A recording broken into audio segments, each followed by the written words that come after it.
Thank you very much. My name is Toby Lemtiani. I'm from the United Nations Children's Fund, and I will be ushering us through the program this morning. And I'd like to welcome all of you this morning for joining us, launching this wonderful piece of work that is really groundbreaking in the poverty work that we do in South Africa.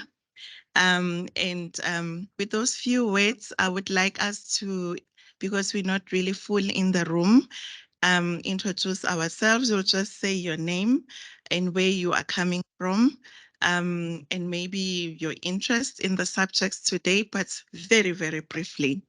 So we'll start from, let me start from my right.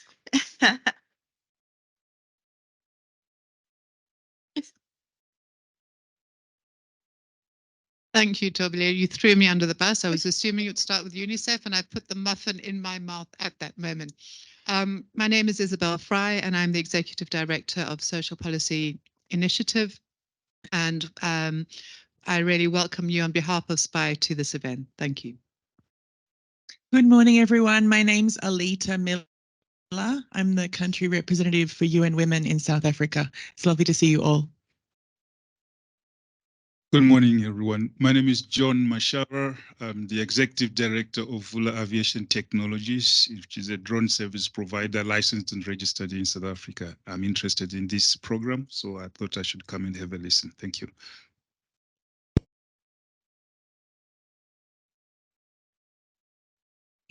Sorry, my name is Tana Makoka. I run an organization called Umlando Wabantu, and we look at bringing together the arts and history and communities to work towards community development. Good morning, everybody. My name is Christine Naidu. I work for the representative in the front office, Christine Muhigana, supporting the deputy representative as well. And I had the absolute honor and privilege to work closely with Russell and Tubile for a bit in the beginning of the year. And it's wonderful to connect with all of you here today. Thank you, Christine. My name is Russell Wilderman. I'm heading up social policy in UNICEF. Wonderful to be with all of you here today. Thank you. Good morning, everyone. My name is Norma Jakuja, and I'm the senior researcher at SPI. Good morning, everyone. My name is Tony Simving, responsible for operations at the Social Policy Initiative. Thank you. Good morning, colleagues. I'm Maureen Mukhotsi from National Social Development, responsible for social assistance. Thank you. Good morning, colleagues. My name is Babalwa Pamla. I am from the Eastern Cape Office of the Premier, from the Unit Policy Coordination and Advisory Services. Our interest in the work is that we are doing an advisory for our principals on early childhood development and also on anti-poverty strategies. So that's why we're here. Thank you. Good morning. My name is Boniface Aliobua. I am a retired water and sanitation specialist. As you know, the topic underpins sustainability and all of those issues around rural water supply, especially for the for the younger ones. So that explains my interest here. Thank you. Morning, everyone. My name is Manga Katau. I am from Youth Lab, and I am the project manager there. And we do work around youth development. And I'm so excited to be here today. Thank you. Morning, everyone. My name is Toby Fricker. I work with UNICEF South Africa in communication partnerships. I loved reading the report. It's so fascinating to look at that broader than just income, obviously linked. So really looking forward to the discussions. Thanks. Good morning, everyone. My name is Sally Gander. I'm a human rights officer at the Office for the High Commissioner for Human Rights. And well, a decent life for all certainly impacts human rights, which is why I'm here. Thank you. Good morning, everyone. Anthony Malquiramiti from the Department of Social Development. We are partnering with this project, obviously, because of the work that we do as a department. Thank you. Morning, everyone. My name is Benita Daniels. I run an organization called Rise Up Against Gender-Based Violence. And so our interest is really around the intersectionality, around poverty, and how that affects GBV in the country. And just taking like a quick little squiz of the report, one of the interesting things that I noted was a much higher percentage of the women respondents indicated their interest or the possession around security in the home, so burglar bars and things like that. So clearly the need for protection in the country, specifically for women.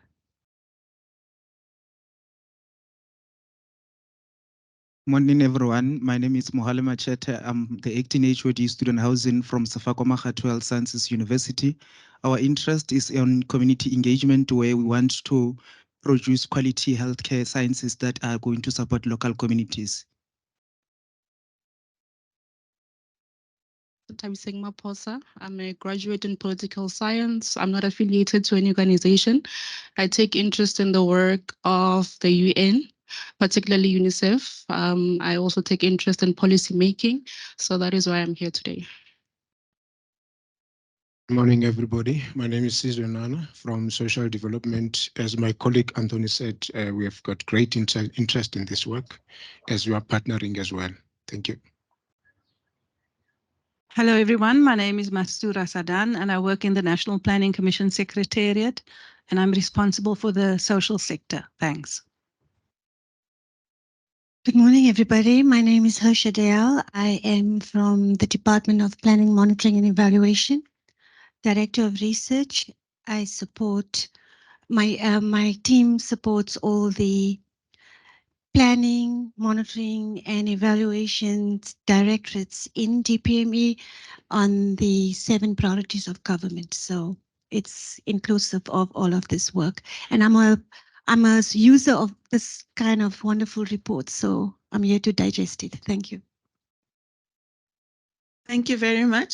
Seeing that we only have 17 colleagues online and we're still doing great on time, can I also allow our online participants to introduce themselves quickly?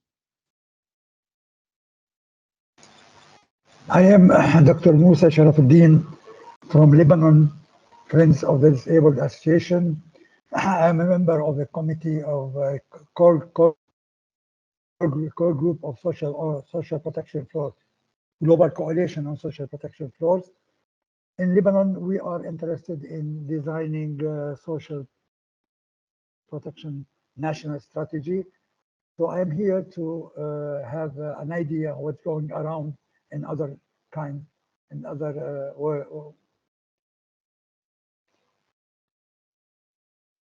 Thank you, Prof. Helen? Good morning. Good morning. I'm Paka Manjongwana. I'm a social policy analyst, and I am the National Planning Commissioner for Social Protection. And I also chair the Social Enhancing Quality of Life work stream within the NPC. Thank you. Oh, and I've also worked on this project previously under the auspices of SASPRI because I'm a research fellow there. So I'm happy to be here. Thank you. Thank you, Prof. Let's have Helen. Good morning, I'm Helen Barnes. I'm from the Southern African Social Policy Research Insights, SASPRI. I've been involved in this research and you'll be hearing more from me later on today. Thank you. Next on, I'll just go through the list. If I miss anyone, then you'll come after me. The next person is Roslyn.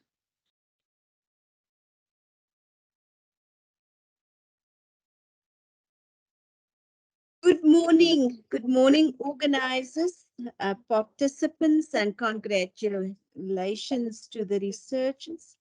I'm Rosalie September. I lead the program. Terrible echo on this line. Sorry, colleagues. I'm Rose September. I lead the program on accelerated delivery on children in the presidency. Thank you very much. Thank you, Tricia. Good morning, everybody. I'm joining from London. I work for Action for Southern Africa, who were formerly the anti-apartheid movement in the UK, and we're on with SPY on some of their work around social protection. Thank you. Thank you. Then it's me. Hello. And then Moses, did you introduce yourself? Moses is with us in the room. Good morning, colleagues. My name is Moses Kass, Head of Communication at SPY. I also have my colleagues here. Thank you. Hi everyone. I am Dina from the Social Policy Initiative. Good morning, ladies and gentlemen. My name is Raugelo Mojapelo. I am a graphic design consultant supporting the UNICEF social policy team in terms of covering visibility for this current event and further. Yeah. Thank you. I'm sorry I missed you the first time. Let's move over to Aristide. I hope I'm pronouncing that correctly.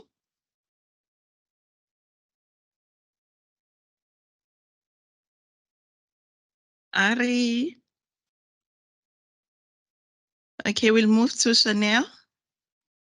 Good morning, everyone. I'm Chanel van der Berg. I'm a human rights officer as well with the Office of the High Commissioner for Human Rights, focusing on economic and social rights, as well as integrating human rights in sustainable development processes. Thank you very much for this very important event. Thank you. My list has gone limited, so I'm just going to allow colleagues that I haven't called forth to proceed with the introductions, please, from the online platform.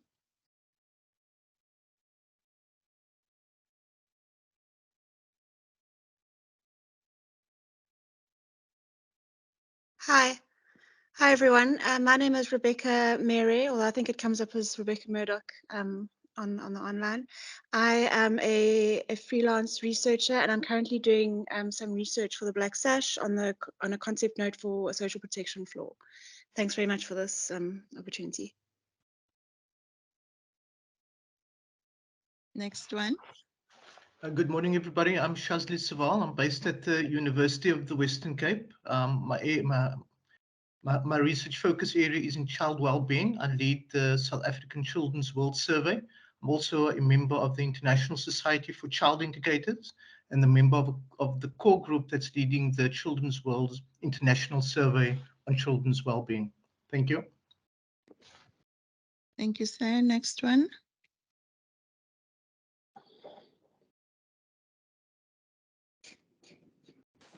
Hi, everyone. My name is Sandy Mbacha Laxof. The chairperson of the board of Childline Gauteng, and also assist in coordinating the social transformation core subcommittee of the NEC of the ANC. Thank you. Thank you. Next one.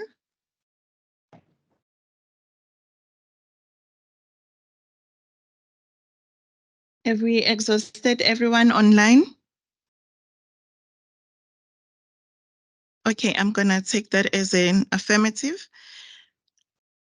Once more, on behalf of UNICEF, the Social Policy Initiative, SASPRI, the Labour Research Service, the Vice Chair for Social Security, and of course, our Department of Social Development, I'd like to warmly welcome all of you.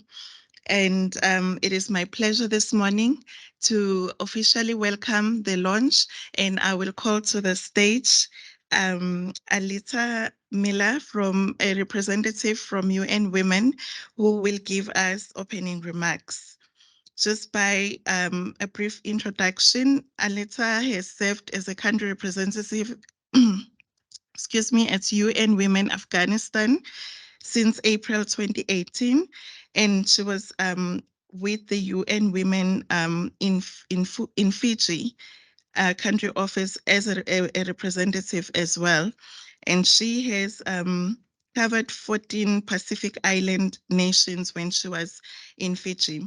She has extensive experience in women's rights, human rights, refugee rights, public health, and international development, and has gained more than 25 years of professional experience and engagements, which includes the UN Women, UNFPA, UNAIDS, and several NGOs and government.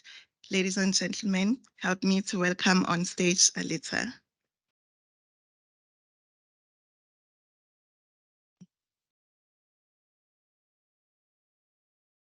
Well, I was enjoying the introductions. What an incredible group of world changers we are. So good morning to everyone in the room and good morning to everyone online. Minister of Social Development, Director General and Senior Managers from Social Development, National Planning Commission and other government departments, delegates from my sister UN agencies, Miss Isabel Fry, the Executive Director of the Social Policy Initiative, civil society sisters and brothers, academia and research partners. Good morning, everybody. Dear friends and colleagues, both in this room and online, you are very welcome here. It's my honour to welcome you to the launch of the Decent Standard of Living report today. I extend a special welcome to the Honourable Minister of Social Development, Minister Zulu, who continues to lead the country's efforts towards a comprehensive social protection system.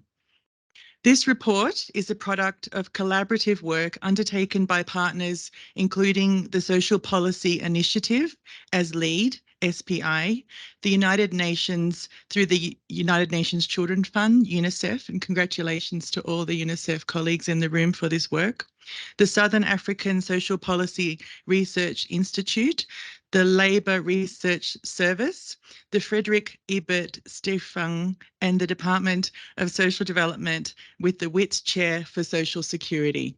Okay, I made it through there. The rest is going to be easy.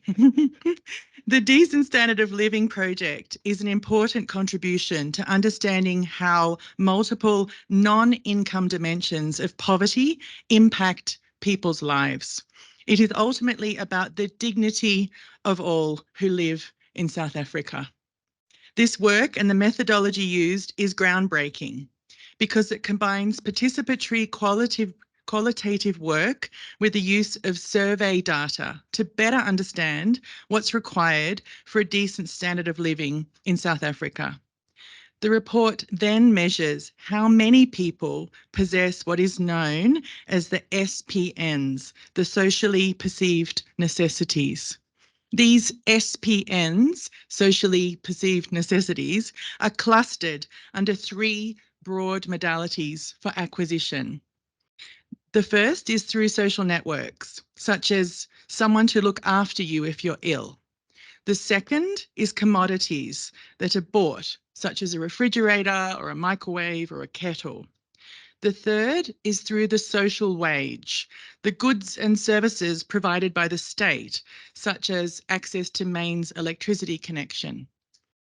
This goes to the heart of the SDGs, the Sustainable Development Goals, on poverty eradication, and importantly, responds directly to the UN Committee on Economic, Social and Cultural Rights 2018 recommendations for South Africa to develop an adequate standard of living measure.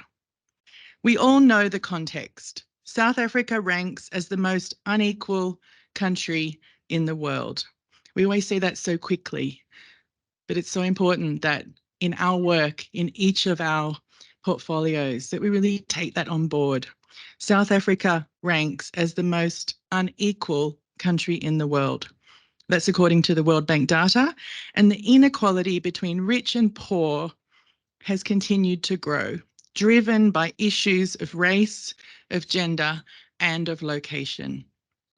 While updated data on both income and multidimensional poverty are not yet available, we may surmise that multidimensional poverty is also rising in South Africa, and that vulnerability levels are likely to have increased with the impact of COVID-19. But what the Decent Standard of Living report shows is that the percentage of people possessing each of the SPNs, socially perceived necessities is higher in 2022 than it was when the SPNs were last measured in the Living Conditions Survey. This is definitely a challenge now, team. In the Living Conditions Survey in 2015. I don't want to lose that point, okay? So we're doing better. That's what that means. We're doing better. How rare we hear something like that in South Africa. We're doing better. So it's important that we note this. The Decent Standard of Living report shows that the percentage of people possessing each of the socially perceived necessities is higher in 2022 than it was in 2015. That's good news. This is a positive finding about improvements in living standards and a notable progress marker in state delivery, which should be used to spur on greater commitment to roll out quality services that enable more people to live decent lives. It's often so much easier to continue with something that's working than to start from something that's not. So this is a really important point, I think, in today's launch. The launch of this report today is also timely because in 2024, next year, South Africa will have updated data on both income and multidimensional poverty. We should then be able to overlay the findings to better investigate and analyse overall patterns of access to socially desirable possessions to attain a decent standard of living in South Africa. So today's launch, this report really lays the foundation for that and for this information we'll have next year in 2024. The social protection system is a critical element of working towards improving living standards for everyone in South Africa, irrespective of their race, of gender or location. And the push for a comprehensive social protection system is fully supported by the United Nations in South Africa. UNICEF and UN Women continue to work jointly on various aspects of social protection, including through analysis to improve understanding of how the public finance system could support a decent level of income. And for example, through our work on assessing, supporting and protecting women's role in the informal sector. Honourable Minister, friends, we are pleased to see more integration and alignment between government and development partners' efforts in the war against poverty, as this is in line with the social perspective on development that requires addressing poverty in all its dimensions. This is fundamental to everything we're working towards in the SDGs. The United Nations in South Africa is committed to partnerships that yield visible results towards poverty eradication and will improve the implementation of policies that are geared to a more equitable distribution of wealth and income and social protection coverage. Congratulations again to everyone involved in producing this report. You should be all very proud of your work. And I wish us all a productive and constructive session. May our work together lead to real improvements in the quality of life enjoyed by all South Africans. I thank you.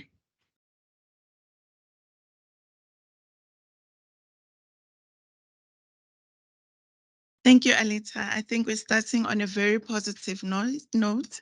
Already it's highlighted that the report is indicating some positivity in terms of the improvements that we need to see as a country. Yes, there is more work to be done, but let me not start preaching and introduce my next speaker. Before I do that, there is a quote I came across from Nelson Mandela. You will understand why I find it relevant to say it before calling Isabel. It says, overcoming poverty is not a gesture of charity. It is not an act of justice. It is the protection of human rights, the right to dignity, and the right to decent life. I found this very fitting when I read the bio of Isabel. She is the founding and executive director of Social Policy Initiative, which is based in Johannesburg. She started to work as a commercial lawyer, and then she moved over to the social justice sector, heading up the Black Search Advocacy as a national advocacy manager. And from there, she moved to work as a senior researcher at Naledi, the research service organization of COSATU, that is before starting the social policy initiative. She has been an active advocate for a decent universal basic income grant since 2002 when the discussion started, and she serves on the Academy of Science of South Africa's Standing Committee on Science for the Reduction of Poverty and Inequality. Her accolades speak of the passion that she has for the work that she has led, the work that has brought us together this morning to launch and to look at how we can take it forward.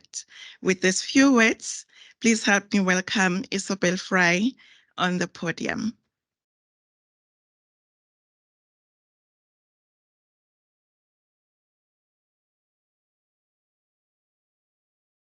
Tobile, thank you so much. That was an incredible introduction. So I think we can all go home now. I think we can right there. But I do want to thank UNICEF as being such an amazing partner in this project. You came on board when we had reached a certain sort of level of the research, and you've really elevated the opportunity. So thank you, and for introducing us to the broader UN family as well, where this work has received a huge amount of recognition. So I'm going to be speaking very briefly to setting the tone. I think that where we are as a country, we are often in such a flummox of crises that it's important to remember what the context is. But before I do want to just say a few thank yous and recognition. I was speaking to Gemma Wright this morning. She is one of the co-founding researchers to this project when we were still working with Sasbury in the early days before Helen came on board. And I was saying to her, she wrote 99% of the original 2018 report. The rest of us edited. So it's important, I think, to recognize those who've gone before us. And we're also going to be joined by Trenton Elsley from Labour Research Service in the last session of today, just looking at how the labour movement fits in to the application of this work. The rest of the thanks I want to give to my amazing team, and I'm going to ask you to stand as I name you. Nomaklubi, Moses, and in D, Antoine. Three of the four, maths has never been I thought I could count to 5, but I'm still struggling, joined us about a month ago. And they have pulled together most amazingly on this. I think it's been an example of teamwork that will really go down in the annals of spy myth and mythology. So thank you very much to all of you for making that happen. So now just moving on to setting the tone, I think as I start, I just want to point out the amazing lineup of partners that we have on this. And I'll speak to you during the presentation as to how this happened. So if we can go into, I'm the one who's meant to be doing this. I can't multitask. There we go. So the tone of why this is such a critical piece of work. And I know that many of us know these things, but I find it so important to start with what is on the ground, because sometimes we become fatigued by repetition. And I would just ask you all just to immerse yourselves in the situation where we are. Income and wealth inequality, we know, determine elite resource and power distribution. Inequality frequently predetermines future well-being according to race, class, gender, as well as geographical location. And this is one of the main findings in the research, is the impact of inequality on people's ability to control their lives and to reach their own potential. In South Africa, we are the most unequal country in the world, both in terms of wealth and income. The top 10%, and that's of employed people. We must not forget yesterday's unemployment stats, which demonstrated that 42% of adults are unemployed, 70% of youth aged 15 to 24. But the top 10% of those who are employed earn 67% of the income. The top 10% owned 85.7% of wealth. The top 1% owned 55% of the wealth of this country. That is a crisis, and that needs to have incredibly urgent and appropriate responses. And the appropriate nature of the response can be determined by research, and that is our contribution, we hope. As has been mentioned, poverty is multidimensional, but given the lack of access to land and resources, it has a particular money-sounding basis in South Africa. As people were robbed of their land through apartheid and before that colonial acquisition, people became incredibly vulnerable. That was part of the apartheid plan, was to generate surplus labor to work in the mines and the agriculture. What we are living today is the manifestation of the legacy of a very deliberate and incredibly malicious system of apartheid. So in South Africa today, and these are 2015 statistics, I'll mention the fact that the new statistics are coming out soon. 1 in 4, 25% of people fall below the food poverty line. Food poverty line is that amount of money required to be able to buy just enough food to keep surviving. So that's a survivalist line. So a quarter of the population and over half, 55.5% of people fell below the upper bound poverty line of 1,417 Rand per person per month. These are 2015 stats. So this is before COVID, before load shedding, before the various crises I mentioned, which seem to beset our nation. Unemployment remains stubbornly high at 42% nationally. And here I think it's again important, and this is one of the recurring golden threads of this presentation today, this session, is that we need to know more at a much greater disaggregated level.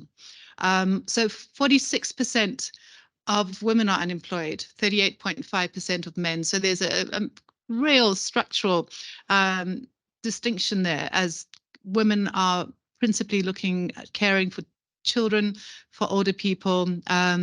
So that there itself is a question of income differentiation as well. I've mentioned 70.2% of youth aged 15 to 24 are unemployed. Again, the inequality, 46.6% of Africans are unemployed compared to 9.2% of whites.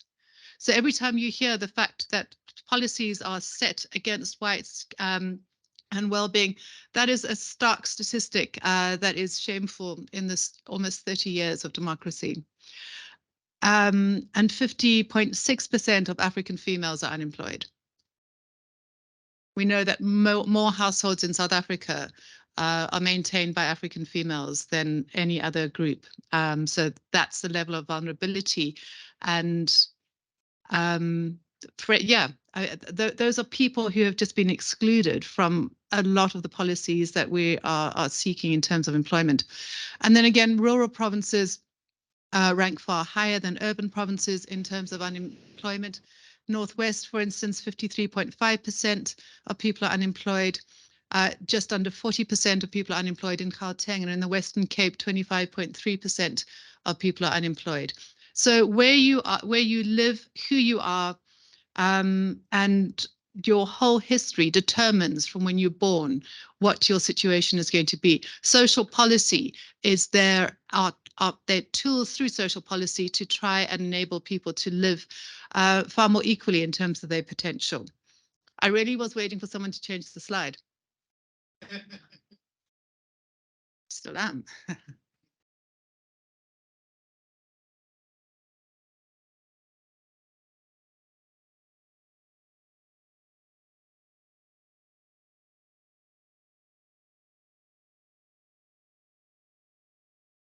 So part of the work that we do at SPY is to look at a broader collection of social policies that have the potential to break and disrupt the situation of inequality and lack of access to decent life for all.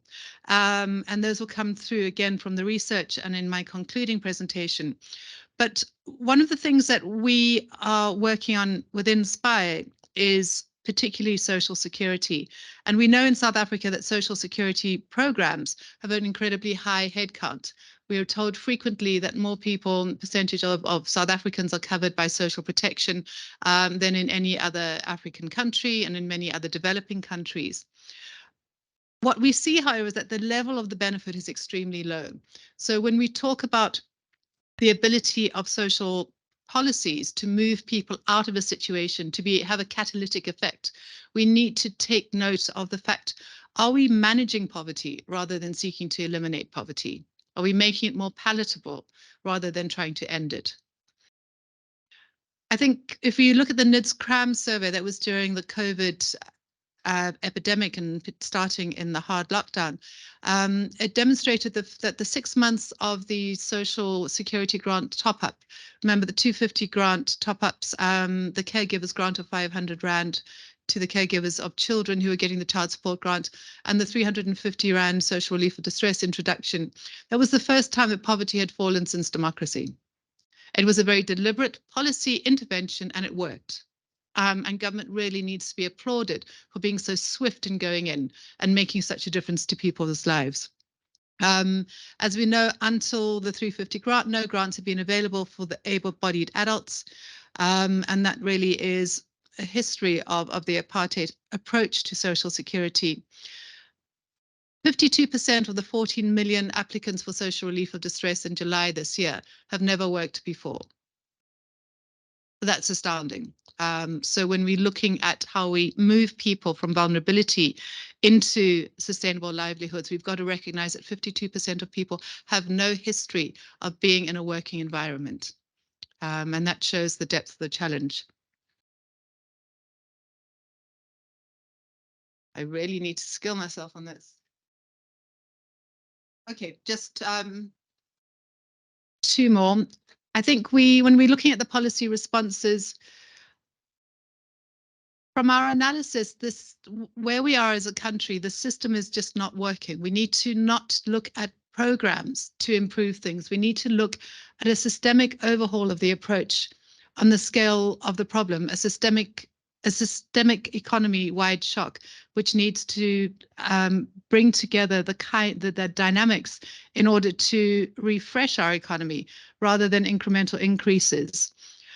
One of the arguments that we make, and that'll come through again a bit later, is the size of the problem needs to be met in the size of the solution. However, they are micro policies that can address the ease of living in the short to medium term. So while we are trying to fix the broader program, what is it that can be done to enable people, ordinary people on an everyday level, to live a better life? And the decent standard of living is a tool to identify what those policies are and to see how the sequencing of them can exponentially improve people's lives. If we put one thing in place before the next, will that have a better ability to bring people along with them? Those are the critical questions that this research seeks to address. It also is groundbreaking. This has been mentioned by Tobile and by Aletta before. It combines a qualitative people-determined prioritization of the socially perceived necessities with quantitative survey analysis of income and consumption and expenditure patterns. It determines a standard, and this, I think, is just really critical, and this is why we work really well in partnership with the Department of Social Development. Many of the socioeconomic rights in the Constitution are subject to progressive realization according to the state's available resources. The question is, progressive realization to what standard? You can't keep on going towards a goal unless you know what that goal is. And for us, from the beginning, the excitement about the decent standard of living is that it is a standard. It's a standard towards which government policies can incrementally seek to improve. And that's where civil society comes in to try and encourage the pace of the progress towards that. And I'm concluding with what I was referring to at the beginning. So the history of the decent standard of living. When SPI was started in 2007, one of our main aims was to look at expanding and a better understanding of poverty. At that stage, poverty globally was really a scientific exploration in terms of nutritional balances and trying to calculate what people need to survive. Seldom was the subjective experience of living, people's experiences of what they want through life included. So we started off in 2007-8 with the measurement of poverty in South Africa, key issues. Mastura, you were part of that? Yes. So you see there are elders in the room, not through age, but through experience. And it was the first time that SPI brought produced a research report, but we were also, that was the setting of how we work. So we had someone from National Treasury on the drafting team. We had Mistura, we had someone from Wiseman, actually from Department of Social Development. We had people from the trade union movement, academics, and we had Gemma, who wrote 99.9% of the research report. But it was through that fashioning and coming together and trying to grapple with what had been quite opposing positions to begin with. There was also Miriam Babita from Stats SA, that we were able to produce that. And that for me was fascinating and so essential to understand the difference between concept, definition, and measure. In those days, people were saying that poverty was $1 a day. But that's not true. That was a measure of poverty. How do you conceptualize poverty? Is it relative or absolute? Is it about not having enough to command control of your life or not having as much as your neighbor? That's the conceptualization. What do we see as being a state of impoverishment, and what is the state of not being poor? And then the definition, how do we define it? And that's the question of, again, coming forward and just trying to tighten the conceptualization into everyday application. And finally, you develop the measure. So what we have here through the DSL is the process of having conceptualized, having defined, and finally getting to measure. Labour Research Service and SPI and Stats SA started with early roundtables in 2010, 2013. We didn't know where we were going. We just knew that we wanted to go somewhere. SASB coming on board. And then we had that definitive project where we drafted the 2018 publication. Department of Social Development came on board and Wits University. And there we used the first CASAS focus group data, and from then bringing UNICEF on board. And in the last 2 years, in fact, we were going to go back and do focus groups in 2020. And then I had to speak to Russell as my program manager in UNICEF and say, actually, we're not allowed to do focus groups because we're in national lockdown. What do we do now? And we didn't know how long that piece of string was going to be. Eventually, we came onto the idea of using telephonic surveys.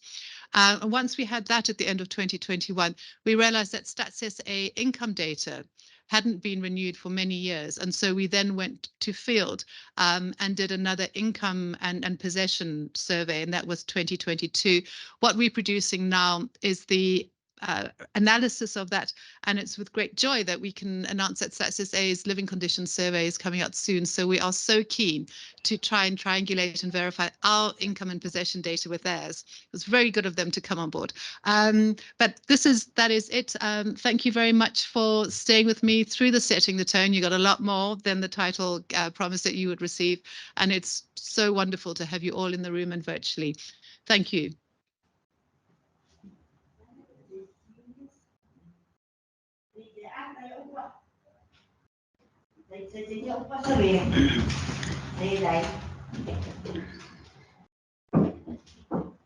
Thank you, Isabel, for the context and outlining in very clear terms where we're coming from, the foundational work that has been done building into the work that we are discussing this morning.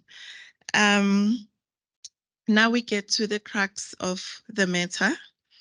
I will be calling upon Dr. Helen Barnes to take us through the report. And before I do that, again, I'm very armed with statements and quotes this morning. I'm just going to draw from a quote from Muhammad Ali, who once made a profound statement, and I quote, "Wars of nations are fought to change maps, but wars of poverty are fought to map the change." I'm saying this because I am seeing change makers in this room. We are in a process forward in terms of what is already on the table. How do we improve? Going back to Isabel's statement, are we managing poverty or we want to eliminate poverty? We need to have that at the back of our minds at all times. Helen, I hope you are ready. By way of introduction, Dr. Helen Barnes is a director and senior research fellow at SASPRI. the institution that undertakes research to develop the evidence base for social policy interventions in South and Southern Africa. The research interests include both tax benefits, microsimulation, and the measurement of poverty and deprivation, with a particular focus on child poverty and the socially perceived necessities, which is an approach to measure a decent standard of living. With those few words, Dr. Helen Barnes, the stage is yours, or the screen is yours. She's joining us virtually, ladies and gentlemen. Thank you very much, Tobile, and also thank you to Isabel for setting the scene for this research. I don't know whether I have control of the screen to be able to present from here or whether it will be presented at your end. Please, could somebody confirm?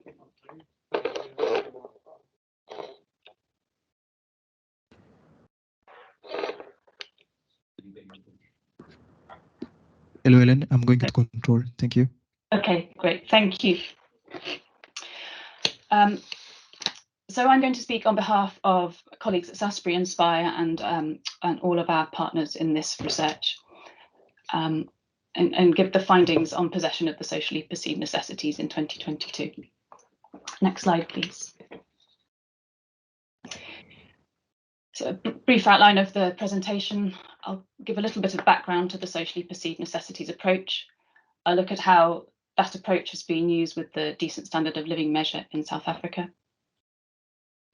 Talk a little bit about how we refreshed the socially perceived necessities from that 2006 initial study that the DSL was based upon. So that was through a survey undertaken in 2021. The recommendations from the 2021 survey led on to a survey on possession of the socially perceived necessities last year. I'll talk through the survey results, explore the new decent standard of living measure, and then give my concluding remarks. Next slide, please. So the socially perceived necessities approach originated in Britain almost 40 years ago with the Poor Britain study by Mack and Lansley in 1985 and the development by Gordon and Pantazis in their Breadline Britain work in 1997. It's since been applied in many other countries around the world. It's based on a concept of relative poverty that focuses on the ability to achieve a socially determined acceptable standard of living to enable full participation in society. It's an approach that explores the views of people rather than experts about an acceptable, or as we have termed it in this research, a decent standard of living. Next slide, please. I'll just give a brief history to the approach, the socially perceived necessities approach in South Africa. Isabel has touched on some of this, but I'll just talk you through the different stages that there have been over the years. So going back to 2004, with stage 1, where 48 focus groups were undertaken. And this is what we refer to as the definitional stage, defining what constitutes an acceptable standard of living in South Africa. In stage 2, we took the focus group information to develop a module that went into the South African Social Attitude Survey in 2005. First of all, there was a pilot study in 2005, and then the full study went into the Social Attitude Survey in 2006. So from the focus groups, we were able to draw up a list of 50 items. And the question was asked in the survey, which of these items are essential or desirable but not essential, or neither, for an acceptable standard of living in South Africa. So stage 2 was a pilot in 2005, stage 3 in 2006. Again, asked the question, which of the items are essential, but then also asked a set of measurement questions. So do you have this item? And if not, is this because you don't want it or because you can't afford it? Moving on to stage 4, the socially perceived, it was analysis of the data from the social attitude survey in 2006. Socially perceived necessities were defined as items regarded as essential by 50% or more of the population. In later work for the Decent Standard of Living measure, we have looked at a more stringent threshold of items defined as essential by 2/3 or more of the population. Having obtained a set of socially perceived necessities, the measurement questions were asked in both the Living Conditions Survey 2008 and 2009, and again in the 2014-15 Living Conditions Survey. So asking the question, do you have the item? And if not, is this because you don't want it or because you can't afford it?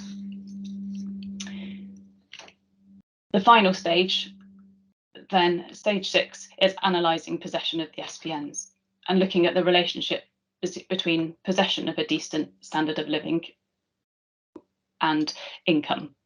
And this is where the Decent Standard of Living measure comes in.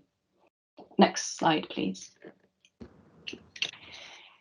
So the Decent Standard of Living measure is the median per capita income of households possessing all socially perceived necessities. It's derived from the Living Conditions Survey 2014-15, which had information on possession of socially perceived necessities and, crucially, on income. This could be uprated every year using the Consumer Price Index or a specially constructed Decent Standard of Living Index. So it could be uprated to give a decent standard of living value each year. The Decent Standard of Living measure shows the income level associated with a decent standard of living, not the cost of attaining or the income required to attain that standard. And that's just an important distinction to make. Next slide, please. So given that the original definition of the socially perceived necessities was carried out in 2006, we considered that a refresh of this was long overdue. So in June 2021, a telephone survey was conducted by BDRC Africa with the same 50 questions that we had in 2006, except that a landline was replaced by smartphone. It was a quota-controlled sample designed to be representative of the South African population on several key characteristics. And there were just over 900 successful interviews. Next slide, please. So this was the question that we used in that survey. So if you think please say whether you think each of the following is essential for everyone to have in order to enjoy an acceptable standard of living in South Africa today. So the responses were essential, desirable, or neither, or don't know. And this is just a section of the questions that were asked. Next slide, please. So we found in that study that using a 50% threshold, so that's where 50% or more of respondents regarded the item as essential, you find there are 34 SPNs, and that compares to 36 in 2006. If you use the more stringent 2/3 threshold, you find there are 27 SPNs. Now, these are not the same 27 as in 2006. So we found that cell phone, burglar bars, and a bath or shower in the house moved into the set of socially perceived necessities. A neighbourhood without smoke or smog, a television and a radio dropped out. And that's when looking at that 2/3 of people regarding an item as essential threshold. Nevertheless, the set of SPNs has remained quite stable over time between 2006 and 2021. And we found in that research that there was a high level of agreement about the socially perceived necessities across different sections of society. Next slide. So the survey in 2021 gave us confidence that we could continue to use the CPI to update the DSL measure, given that there had been limited change since the original study. However, it was recommended in the report that we asked about possession of this fresh set of SPNs and asked about household income. And this would enable the decent standard of living measure to be rebased to a more recent time point. Next slide, please. So a new survey was conducted by BDRC Africa in August and September last year. Respondents were randomly selected from a South African consumer database list provided by List SA. Again, it was a quota-controlled sample designed to be representative of the South African population in terms of gender, age, population group, income, and urban and rural dwelling. Just over 1,000 interviews were successfully completed. We performed a comparison with Stats SA's mid-year population estimates on 3 key demographic characteristics, and the sample seemed to be quite closely aligned with those estimates. And so we determined that reweighting of the survey data was not required. In the 2021 survey, we had to perform a small reweighting procedure, but that wasn't required this time around. Next slide, please. So in that survey, there were 33 items plus a question on adults in paid employment. And these were all the items defined as essential by 50% or more of the respondents to the 2021 survey. The items were split into 3 sections according to whether they were material possessions, features of the neighbourhood, or related to concern with relationships with friends and family. And there was a slight variation in question wording depending on the set of items. Next slide, please. But this is just an example of the question. Please say whether you have each of the following. If you do not have the item, please say whether you don't have it and don't want it, or don't have it and can't afford it. And this is just a subset of the 34 questions that were included. Next slide, please. So, although 34 socially perceived necessities were included in the survey, the analysis I will present and the analysis in the report largely focuses on the 27 SPNs. So that's those items defined as essential by 2/3 or more of respondents to the 2021 survey. Certain items don't apply to all households, and the final DSL measure, these have to be dropped. So that's the question on the item on paid employment, and then the child items that are included. So this then leaves a set of 22 SPNs as the basis for subsequent analysis and the DSL measure. Next slide, please. So first of all, just looking at some broad patterns of possession, and this takes into account all 27 SPNs. For almost all items, the percentage possessing the item in 2022 is higher than in 2015. There were some notable exceptions. So these are items where the percentage possessing the item has actually decreased over time. So there were 2 child-related items. That was having an adult at home when children under 10 are at home, and being able to afford complete school uniforms. There were 2 neighbourhood-related items, so having a neighbourhood without rubbish on the streets, and then also being able to visit friends or family in hospital or other institutions. The latter may be due, I guess, to restrictions imposed due to COVID. For some items, there's been a very large change between 2015 and 2022. So, for example, for a flush toilet, in 2015, 41.3% of the population possessed a flush toilet, compared to 72.5% in 2022. Next slide, please.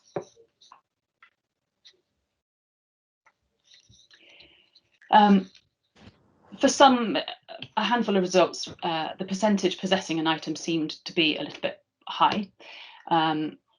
You'll see in later analysis that I present that we also found that the number of cases in the sample is very small, where the total number of SPNs possessed is very low, which could suggest a possible undersampling of the lower income or lower possession groups.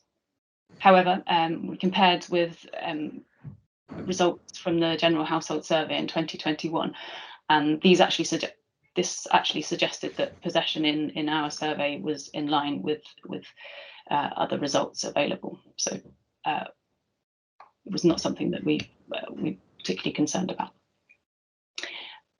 Next slide, please.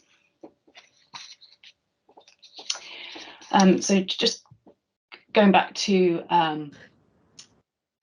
looking at those 27 SPNs, there were some items where, going back to the 27 SPNs and looking at how people, whether or not people define them as essential and whether or not they were possessed. And there's some interesting differences that come out. So this chart shows just a few of the items where the percentage possessing an item is lower than the percentage that defined them as essential. So, for example, for medicines, the first two columns. So, over 80% defined medicines, prescribed medicines as essential in the 2021 survey.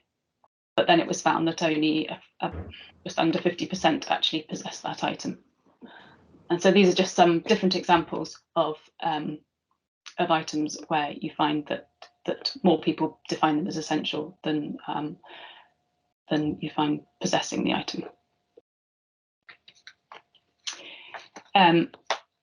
When you have both the definition and measurement or possession questions in the same survey, such as in the social attitude survey, you can actually look at discrepancies in how an individual responds to whether or not an item is essential compared to whether or not they possess the item, and that can give some interesting results and interesting insights. Fortunately, we're not able to do that with this analysis, but it still shows, I think, some interesting discrepancies in items that were defined as essential and whether or not they're possessed. Next slide, please. So this chart looks at it the other way around, so where the percentage possessing the item is higher than the percentage defining them as essential. So almost everybody defined almost everyone possesses a cell phone, yet just over 80% defined a cell phone as essential. The other two items in this chart are someone to talk to when you're feeling upset or depressed, and a place of worship in the local area. Next slide, please. So this chart plots the number of SPNs possessed from possessing 0 SPNs through possessing all 22 SPNs, and it shows the percentage in each of those groups. I actually find that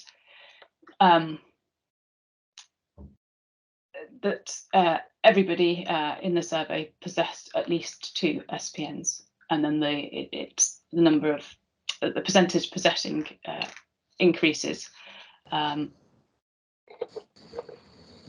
up until about 18 SPNs, where it sort of evens off. And then there is this spike at 21 SPNs, which I think analysis that I will present in a moment will sort of help unpick this spike a little bit more. But this pattern that we see here was very similar to the pattern from the Living Conditions Survey 2014-15. So it's sort of consistent over time. Next slide, please. And that's just showing you the spike there. So it's possible to identify items which we think are most likely to be acquired before others, and those which may be associated with higher incomes. So of course this varies by household, but we can explore some general trends. The number of cases is very low, so less than 10 for those possessing between 2 and 5 SPNs. So we can't really draw any meaningful conclusions, and those values have been suppressed in the charts. Next slide, please. So just first of all, some general observations. From possessing 6 socially perceived necessities onwards, cell phone possession is one of the items in all or almost all cases. At 8 SPNs, each socially perceived necessity is possessed by at least one person. Some are not possessed by people until they've acquired a large number of other SPNs, and in previous work we've referred to these as the late jumpers. Medicines and savings are amongst the last to be possessed, and again in previous research we've regarded these sorts of items as the last mile SPNs. And we find that 21 SPNs, there's still almost 20% of respondents who don't have police on the streets in the neighbourhood, a neighbourhood without refuse or rubbish in the streets, and regular savings.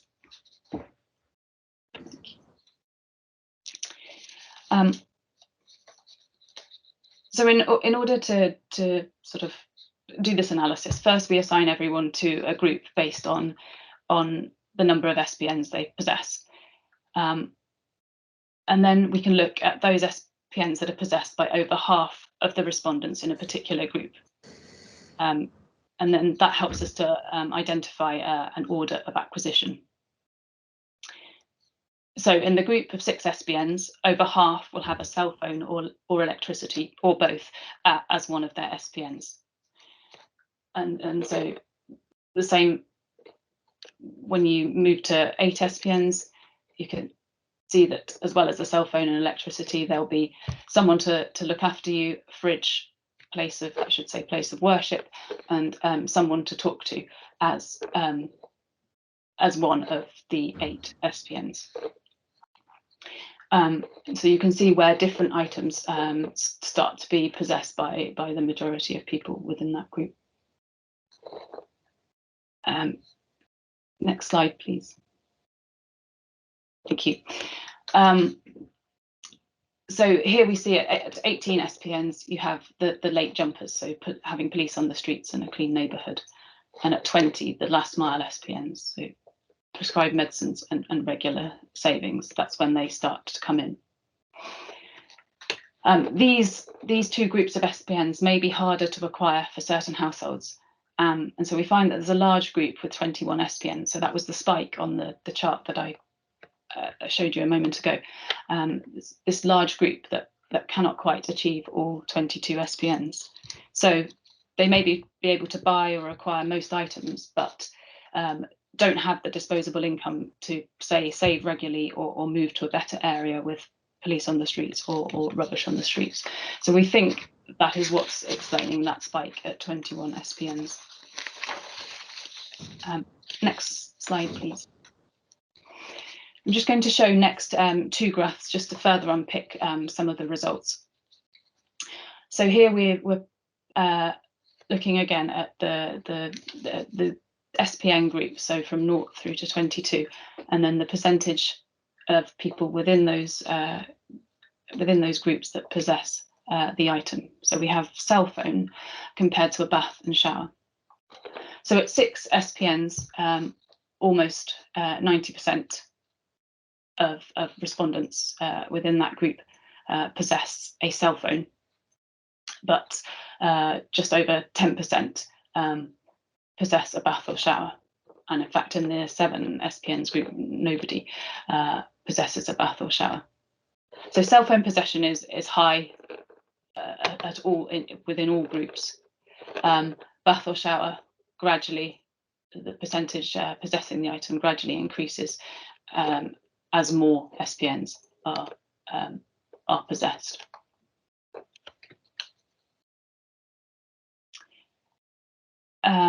Next slide, please. So some of what we call the late jumpers can be classified as elements of the social wage. So for example, police on the streets and a neighbourhood without rubbish. So there's quite a lot going on in this chart, but just focus on 2 different groups really. So police on the streets and no rubbish, so the grey bars and the orange bars, which don't really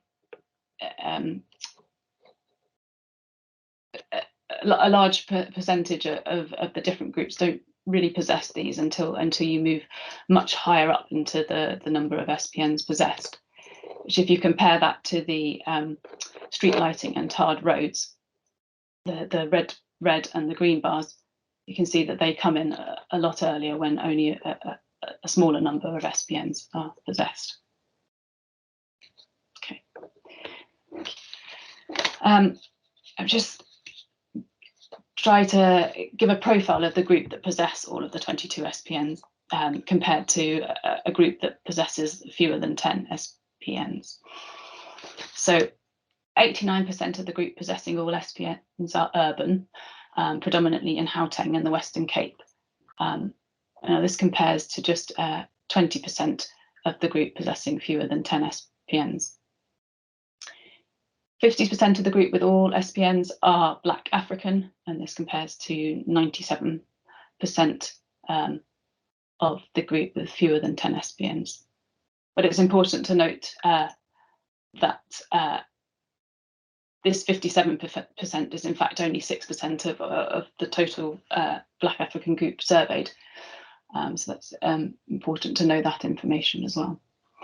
There's a smaller mean household size in the group possessing all of the SPNs, so 3.7 compared to 5.2 in the group possessing only a few SPNs.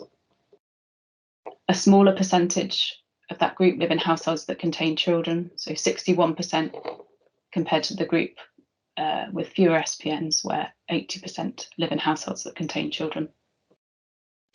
Not surprisingly, there's a higher monthly household income in the group possessing all 22 SPNs, so a median of 18,000 and a mean of 28,000, compared to just 2,000, a median of 2,000 and a mean of almost 4,000. 86% of the group possessing all 22 SPNs have salaries as the main source of income, and this compares to 42% in the group with fewer SPNs. Interesting to note that that group with the small number of SPNs, for 38% of them, social grants are the main source of income. Next slide, please. So moving on now to how the Decent Standard of Living measure has been constructed in the new survey. So, as I've mentioned before, the DSL measures the median per capita household income of those possessing the socially perceived necessities. To calculate this, we need a measure of household income and a measure of household size. So household income, in the survey, we asked about this using a set of bands rather than asking for a point income. So in order to construct the Decent Standard of Living measure, we need to convert the bands to point incomes. And to do this, we used income bands. So in the survey, we used income bands that have been used in the census 2022. And actually in other Stats SA surveys. And this means that we can use the standard Stats SA methodology to obtain a point income for each respondent. Next slide, please. So I don't really need to go into this in great detail, but this is the Stats SA methodology. So for each band, there is an adjustment that you apply to the banded income to give a point income. So for the lowest income band of 1 to 400 Rand per month, you take 2/3 of the top cutoff point of the bracket, so 2/3 of 400. For the next group, it's the midpoint. For the majority of groups, we use the logarithmic mean to give a point income, and then the final band is just double the lower bound of that band. Next slide, please.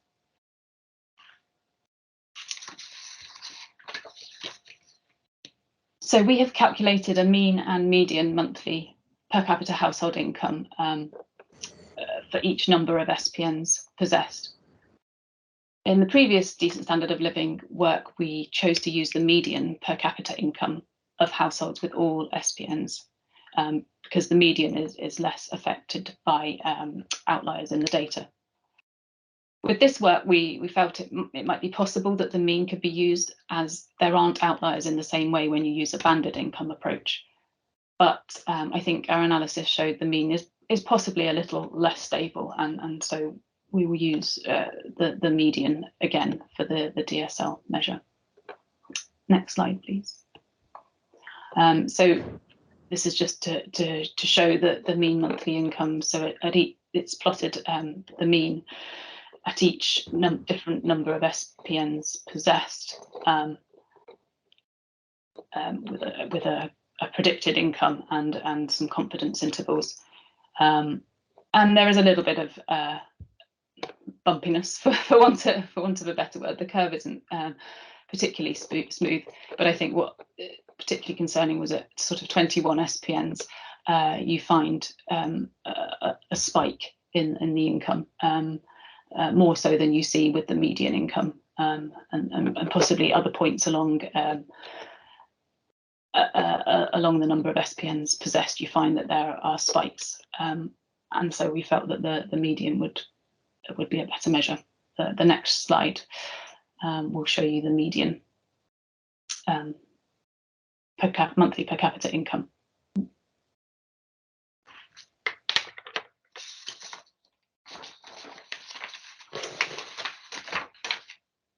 So as I said previously, the decent standard of living measure shows the income level associated with a decent standard of living. It's just an important distinction to bear in mind when looking at the results from this research. So those possessing all 22 socially perceived necessities have a median per capita monthly household income of just over 6,000 rand and a mean of 8,786. If we take the measure from the 2018 Decent Standard of Living research and uprate that using the CPI, we get a figure for April 2022 of 8,000. This is the median, a figure of 8,327. So the new value that we find from this research is lower, but we have to bear in mind that there are important methodological differences. So, for example, there's a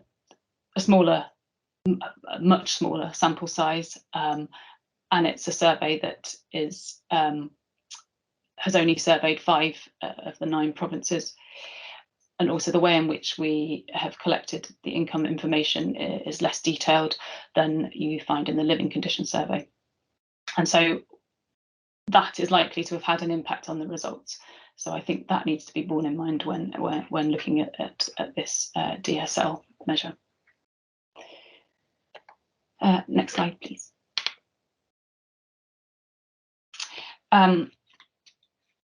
Just here on this slide, locating the DSL measure in other measures of per capita monthly income, all of which have been conceptualized in a different way, but it's still interesting to locate that the measure with these other thresholds.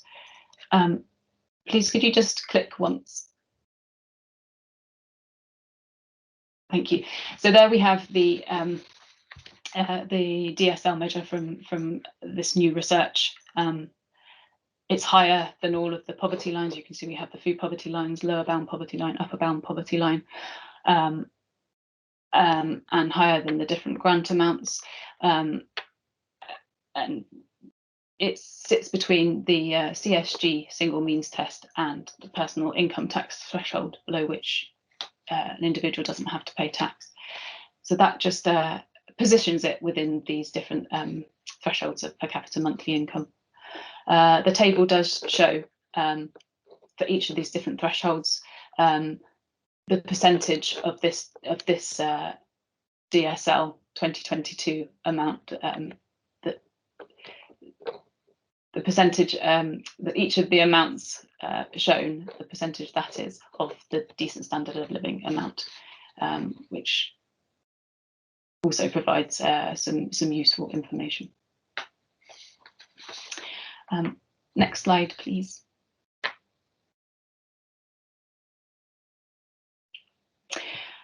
So I've presented some headline results, and I know that the policy and other implications will be discussed later on. So I just have just a few concluding remarks to make.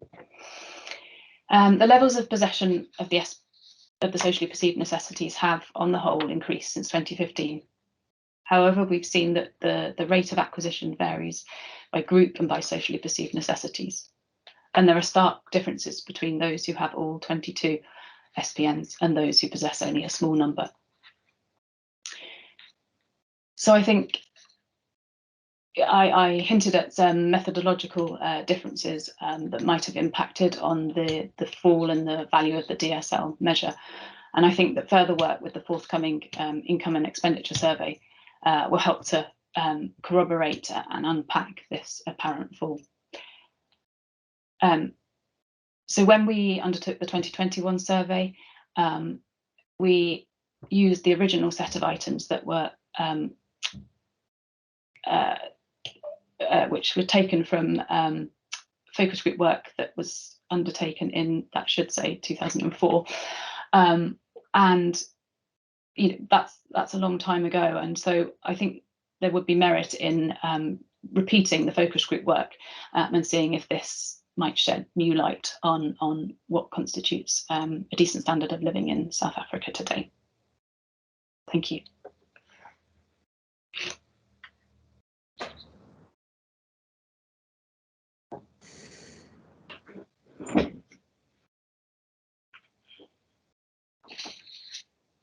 Thank you very much, Helen, for that very enlightening presentation. Given the fact that we are doing very well on time, our next presentation is scheduled to start at 11:45, and we're currently almost 25 minutes early.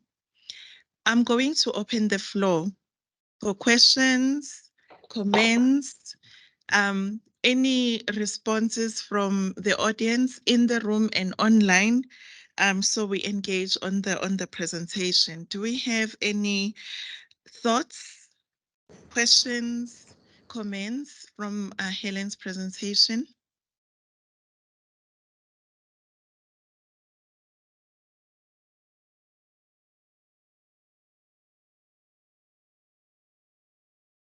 Okay. There has been a new development. As you have noticed, ladies and gentlemen, the minister was supposed to join us in the room. However, she had a mission that she had to take this morning, and she promised to join us online. And we have been advised that she is ready to do her response now. So I'm gonna park the floor that I just opened and allow the minister to proceed, and then we continue with the program immediately after her.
So greetings again, everybody. I'm doing this blind because I'm not sure how the minister's connection is taking place. I would just like to welcome the minister to this webinar, to this research launch that we have.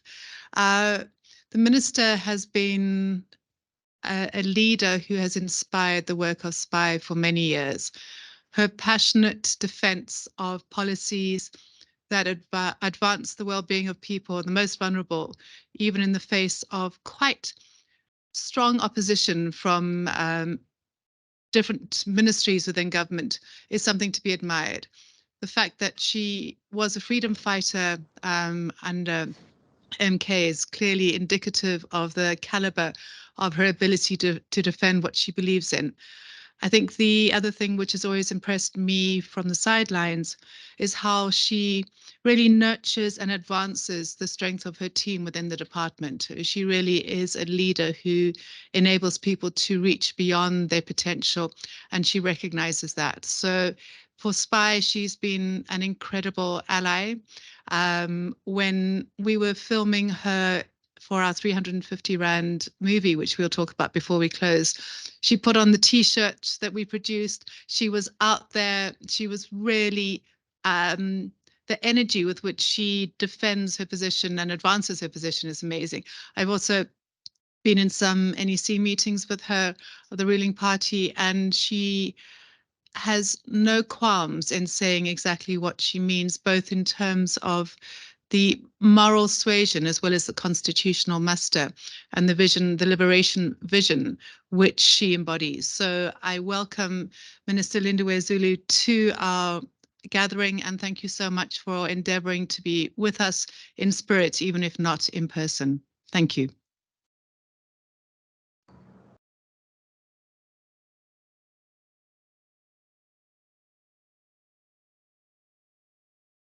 Good morning, everybody. My sincere apology that I have a bit of a network, but I'm going to try my best. Let me just shift it.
Maybe it should be said, yeah.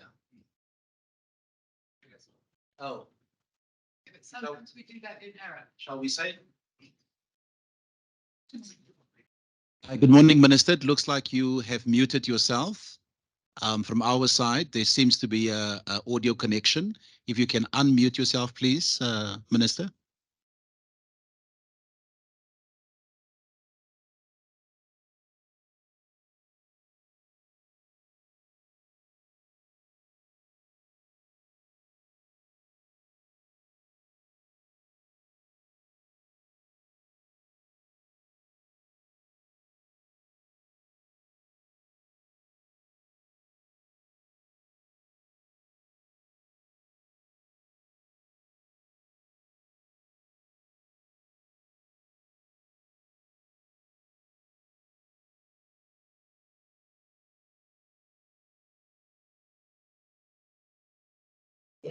Is that better?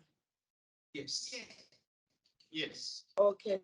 Well, thank you very much for, and I sincerely apologize for breaking your program in the manner in which I have. I apologize. I'm actually in Zimbabwe as I speak because I've come here for the monitoring of the national elections. So I've had to come here because I'm deployed to be here. But I thought because my next meeting, I have to leave in the next 5 minutes or so. I then asked Brenda and them to say, maybe if it's possible for me to just come in very quickly before we go to the major meeting. I was afraid that maybe if I get to where we're meeting and there's no Wi-Fi, or maybe there's a problem of Wi-Fi, I might not be able to connect. But thank you very much, Program Director, and thank you very much for those kind words. All protocol observed, but I do have to indicate, hopefully they are here, Ms. Muhigana from UNICEF SA, and want to indicate that we work so well, and I'm hoping that our working so well with UNICEF will also brush to other UN bodies that exist in South Africa. Professor Phakama Chongwana, Commissioner for the National Planning Commission, and of course, Isabel Fry, we've just spoken now. Thank you very much for those kind words.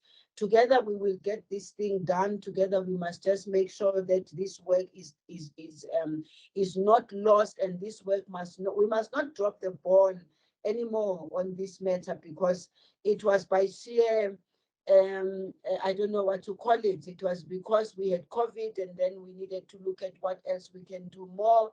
And it was because of the department officials, in particular Brenda and Brenton at the time, who I will never stop raising their names, because they are the ones who then, when I was asking the question, what now after COVID-19, they just came up and said, Minister, your own government had so much work that was done in this, and it was left somewhere along the line. It was in shelves, and let's pull it out. And then officials from the National Planning Commission were here. We see you as partners and hope you can continue to work with us. It is an honor and privilege to be part of the launch of such a timely report in our country, as it unpacks what ordinary South Africans understand and define as constituting a decent standard of living. We have an impressive array of the country's top think tanks who have dedicated their resources in producing this report. And I would also like to thank each one of them, the presenters, many of whom have traveled from across the country to be here today. Program Director, as a nation, we are celebrating the Women's Month, recognizing the role of women in our society in the past, in the present, and as well as in the future, and especially in the struggle for freedom and the fight for better livelihoods for their families, for communities in general. While significant barriers continue to exist, you will agree with me that there is a growing number of women venturing into key economic sectors such as constructing, mining, agriculture, and so on, which are critical for the socio-economic development of our country. And therefore, the involvement of women, the participation of women in the economy of our country is something that we need to really fight for tooth and nail, because when women have a capacity to make those decisions, have a capacity to work for themselves, have a capacity to raise funds for their families and everyone, they also look at the broader society. Also, at this time, South Africa is holding the presidency of the BRICS for 2023, and our government will be hosting the upcoming summit later this month. In fact, one of the things that I always indicate when it comes to these kind of conferences, I always say these conferences are happening because the basis for why they come together is because they are looking for bettering the lives of our people. And therefore, I hope that yourselves, when you see the BRICS Summit happening, you should not forget to look into what exactly are these BRICS meetings talking about. How does that impact on the lives and livelihoods of our people? And how do we make sure that such big conferences do also invite people who are dealing with issues of lifting people up, empowering people, but more importantly, it is about improving the state of the people. And so if conferences like this do not take into consideration the state of the people, then I have a problem with that. So I'm also calling upon you to look at what BRICS is going to be talking about and look at those agendas and find whether the state of the people is being discussed and how to improve the state of the people across our countries. Because what you see in South Africa from a point of view of underdevelopment, poverty, sometimes hunger and so forth, is something that is faced by some of the members of BRICS. If you look at Brazil, I lived in Brazil. If you look at what's happening in India, it's the same. So I'm hoping that this report is timely, considering that we're able to showcase our efforts to address the challenge that confront us: poverty, inequality, and unemployment, and social ills such as gender-based violence, among others. Our government recognizes the importance of this work and its contribution to evidence-based policy making. I've been participating in various work, and it's good to see the progress being made in this area of work. You may recall that the 2021 report focused on the post-COVID period.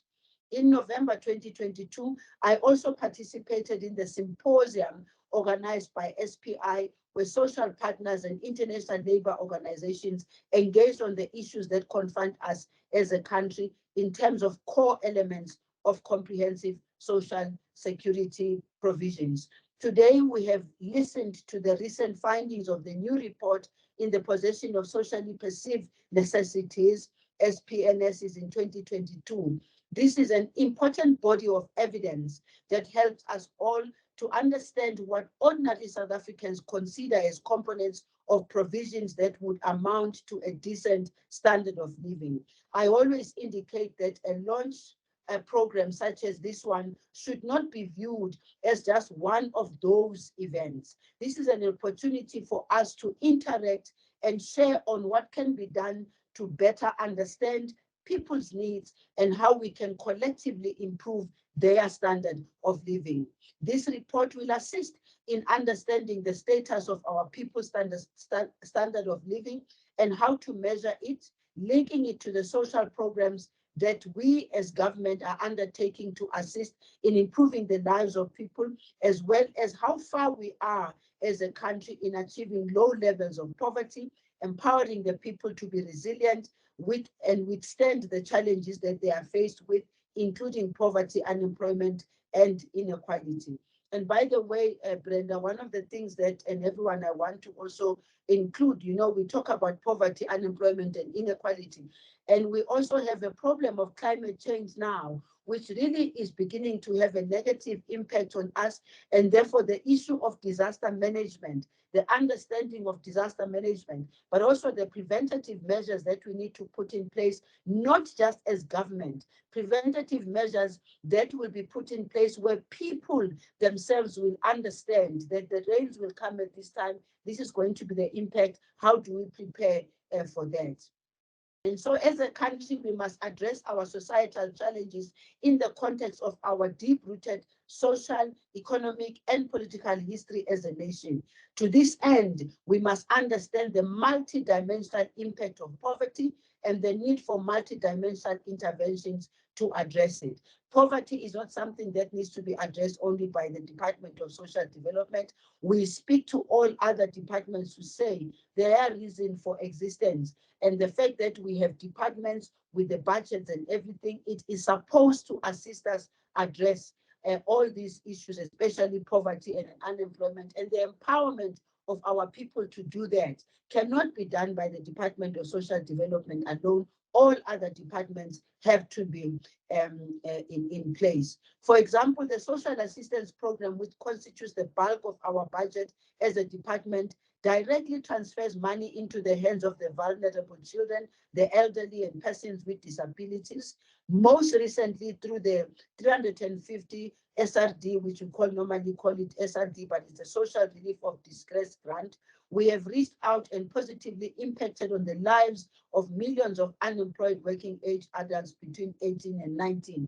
And I can tell you, it is a struggle, it is a fight to also make sure that people understand that impact that is done by the 350, because sometimes people take it for granted and others are like, you are creating dependency. Quite frankly, we all sit in every place where we are, we work, we are dependent on our salaries, we are dependent on something, and people have to depend on 350. And you can imagine what that means. Our department is currently leading endeavors to resuscitate the Green Paper on Comprehensive Social Security, which contains the most comprehensive review of our systems and makes groundbreaking reform proposals, which, if implemented, would be a game changer for the way our country tackles the problem of intergenerational poverty and inequality in our society. A major component of this work is the development of the policy on basic income grant, basic income support, where we between basic income grant, basic income support, you guys know it better. I'm sure by the time we conclude it, we'll be using one. And this is one of the priorities for this year. For us, this is a key remaining gap in our social grants program to address the needs of our working age adults who do not have sufficient income to support themselves and their families. And because of the opportunity presented by COVID-19, we have decided to elevate the basic income grant support with a view to ensuring that we have decided to give special focus to the needs of the working age adults who have up to now received the short end of the stick when it comes to social security coverage. As a country, we continue to strive to develop our social security programs to social security to ensure that everyone is protected throughout their lives, being consistent with our constitution and other international instruments, such as the United Nations International Covenant on Economic, Social, and Cultural Rights, which I think we all are aware of. We have received much international recognition for our social grants program, including the recent International Good Practice Award for the gradual implementation of the child support grant from the International Social Security Association, ISA, which we attended in Cote d'Ivoire this year. While we are humbled by the international recognition, we remain committed to improving our programs to ensure that we bring our beneficiaries even closer to the attainment of a decent standard of living.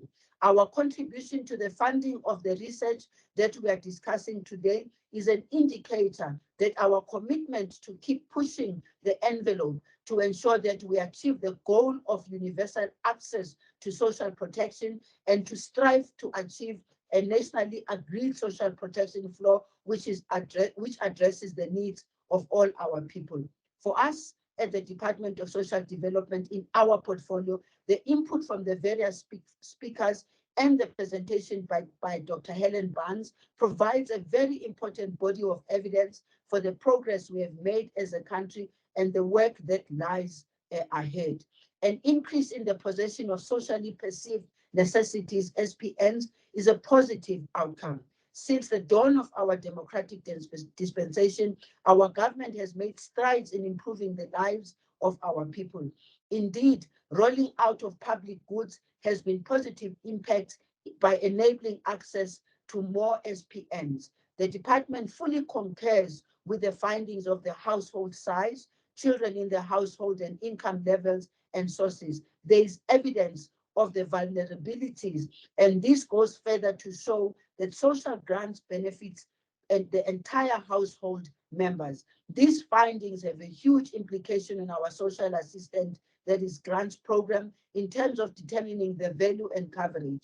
In terms of the value, this relates to issues of adjustment to the grant amounts, considering the cost of living, for instance. In terms of the coverage, setting the eligibility criteria and those with no access to any form of social security remains an important aspect for us. Thus, as a department, we are doing our best to move ahead the comprehensive social security reform agenda. We all agree that the status quo is not serving the best interests of our country. And before I close, let me also reflect on the finding on the high levels of cell phone possession. As you recall, when government announced the 350 SRD grant in 2020, SASSA had to develop digital platforms that enabled applicants to apply for the grant through those channels. The use of cell phones or mobile devices was the main channel, Therefore, this finding is indeed points to the fact that we must continue to leverage on systems that we have invested in for the enrollment and payment of beneficiaries. And as I conclude, ladies and gentlemen, people of South Africa, the recent COVID-19 has shown us that everyone is vulnerable and has presented us with many lessons. As we have witnessed at home and in many parts of the world, social security is an economic stabilizer during times of crisis, and interventions build resilience among individuals and households. Therefore, as government, we must remain resolute in advancing our development approach when addressing gaps in our provisions as a country. We must make use of the evidence that reports such as this one launched today, which is presented today. Thank you once again for this program. I challenge all partners and government officials and the National Planning Commission represented here to make use of this report and its finding in advancing the debates that will ensure that we attain a decent standard of living for all our people. We can no longer afford to do researches, to do a lot of work, and then when it's done, we then put it in our shelves and forget about it, because the people of South Africa, the people of our country deserve better, and they expect better from us as a government of the African National Congress, but also from everyone that has a capacity to contribute. I thank you very much.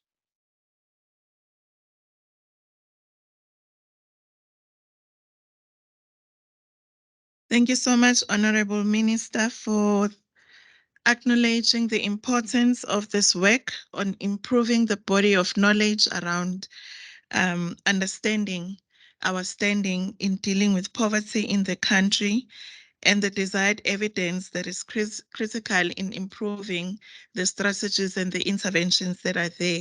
I like the fact that Minister has introduced what we have not really looked at, the emerging issues around the changing climate.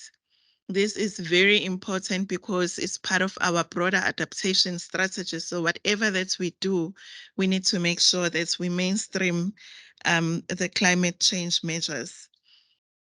With those few words, thank you, Minister. I would like to proceed and allow Commissioner Nchongwana to also share her response with us. And when she finishes, we'll have a short break of about 10 to 15 minutes, and then we can reconvene. Commissioner Nchongwana is representing the National Planning Commission. It's not a quote this time around, but it's a quick fact. It's based on our National Development Plan. It says, by 2030, South Africans of all races and classes are united around a common program to eliminate poverty and reduce inequality. And one of the ways that are put in the document for achieving this is to ensure that a decent standard of living is achieved for all South Africans. This is why we have our commissioner to also comment on the reports and how this aligns with the country's developmental priorities as we know them. By way of introduction, Phakama Nchongwana is a social policy professor at the Nelson Mandela University. She holds a doctorate in philosophy in comparative social policy from the University of Oxford. And prior to joining the university, she worked as a policy analyst at the Oxford Institute of Social Policy for 8 years. Through the auspices of the South African Social Policy Research Insights, she has experience in training senior government officials from a number of government departments in evidence-informed policymaking. Her research interests include social policy in developing countries, the impacts of deprivation on early childhood development, education, and dignity. She has co-authored the South African Index of Multitude Deprivation, which informed the social policy, including the non-school fee paying policy in quintiles 1 to 3. And her social security research work has had a gender focus in it. And in particular, it looked at experiences of women in receipts of child support grant in relation to their children, the labor markets, and their communities as well. Her gendered approach to social policy began as a member of the Pan-African Parliament think tank for the formation of its rules. With this background information, Professor Pagama, the stage is yours, ma'am.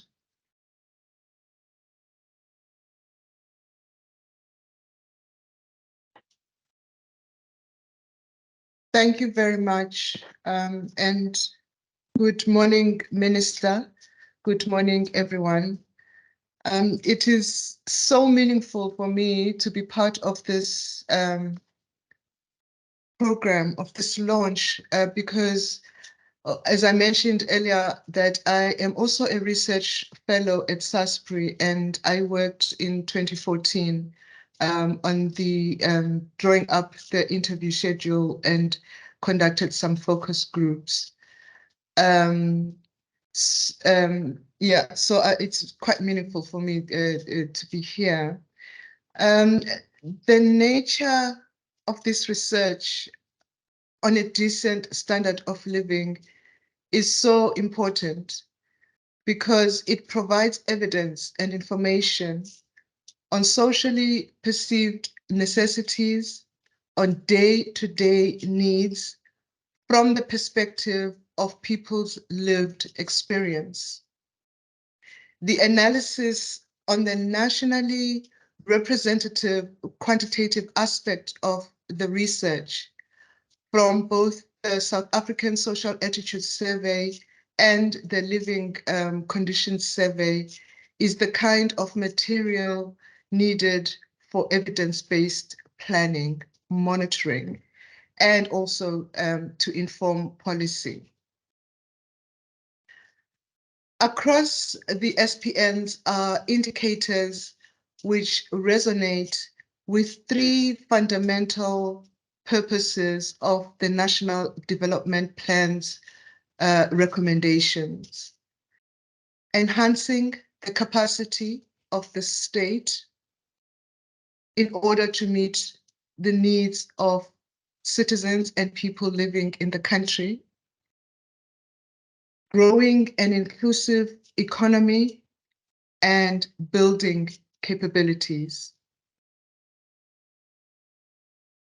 Having interviewed in the past participants in the project, I know that this work captures voices of ordinary people living in South Africa, depicting a threshold of well-being and quite possibly stability. Reference made to the DSL findings by DSD in respect of social grants and reference made in the white paper on comprehensive social security is a demonstration of a meaningful contribution to the body of social development knowledge on the one hand, and socioeconomic needs on the other. I look forward to reading more about the analysis by population group, gender, age, province, in order to have a comprehensive understanding of the findings. The finding that only 6% of Black Africans possess all SPNs reiterates the degree of inequality and depth of poverty in the country.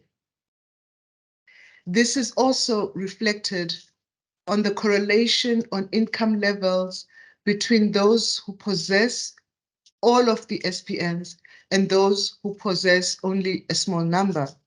The same, of course, with spatial inequality. These findings resonate with recommendations made on social protection in the National Development Plan 2021. And DSD's recommendations in partnership with the ILO for basic income support as well. In the NPC, children are a cross-cutting concern. In all the work done, the questions are asked, what do the different stages of policy, from design to implementation, the success or failure thereof, our sluggish economy, fiscal distribution, what do these factors mean for children individually and combined? The fact that poorer households have more children and that the pooling of social grants is prevalent is a clear indication that child-centric social policies need to be more comprehensive.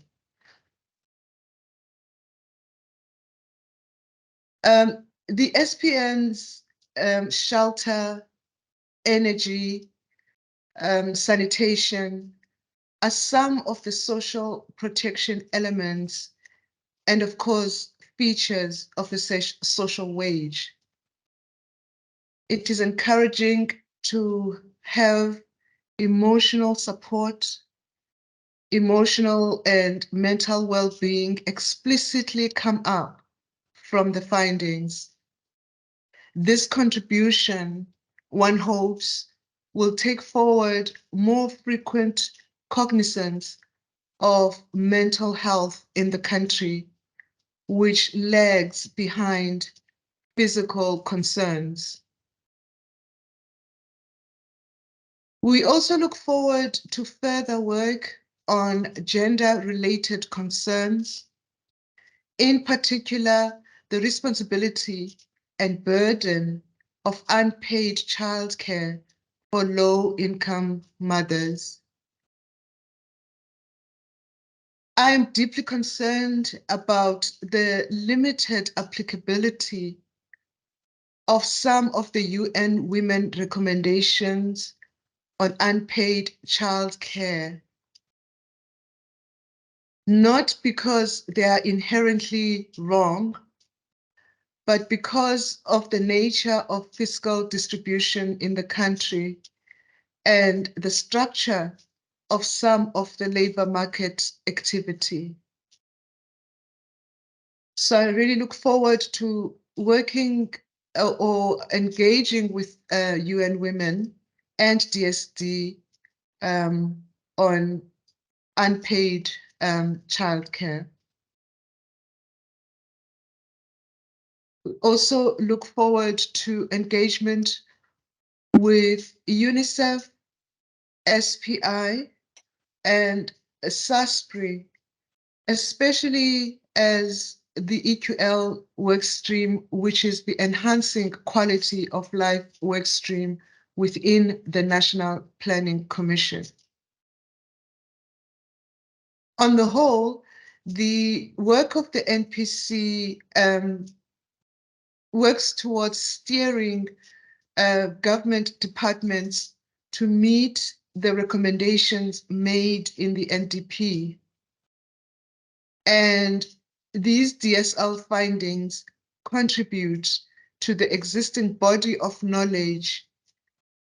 They take forward combined work from different development entities as instruments of evidence-based planning. With that said, at the core of this work, one, of course, realizes that dignity is as an innate right, is continuously eroded without social protection. Thank you very much.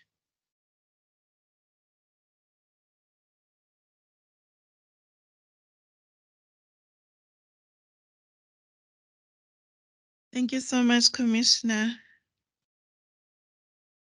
I think just in support of your statement for comprehensive child-centric social policies, UNICEF reports currently that globally, the poorest children are twice as likely to die in childhood compared to their peers.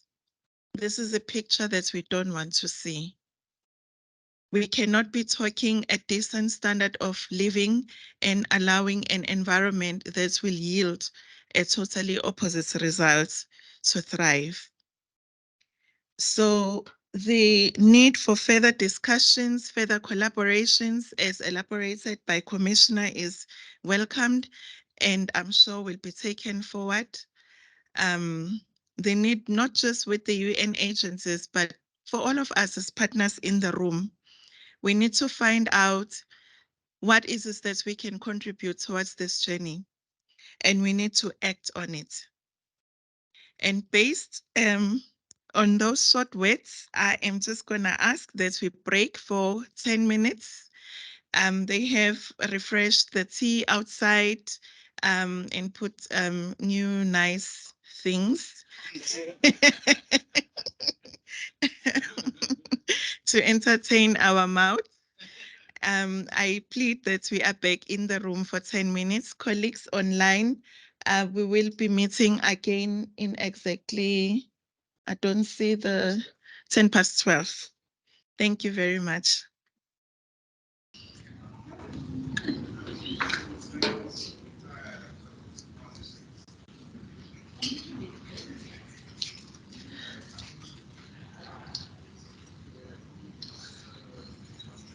Okay. It looks like it's the screen that's not connected, but okay. Welcome back, ladies and gentlemen.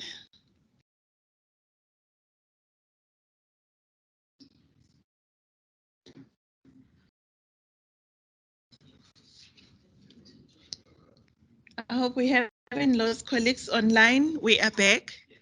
Thank you for coming back on time. We are towards the end of our day, and a lot of issues have been raised.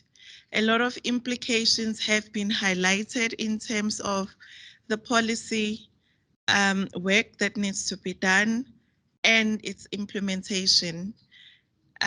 So our last presentation is going back to Isabel Fry, who will highlight the policy implications of the study, after which I will open up the floor again for a plenary session so we can all air our inputs. If there are any questions, if there are any comments towards everything that has been presented since this morning, then we can engage and then conclude the day. Over to you, Isabel.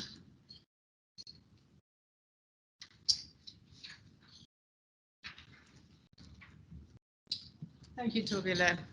I should have found a quote to be able to kind of give to you in response, but I was too interested in the delicious food outside. So I'll email it to you.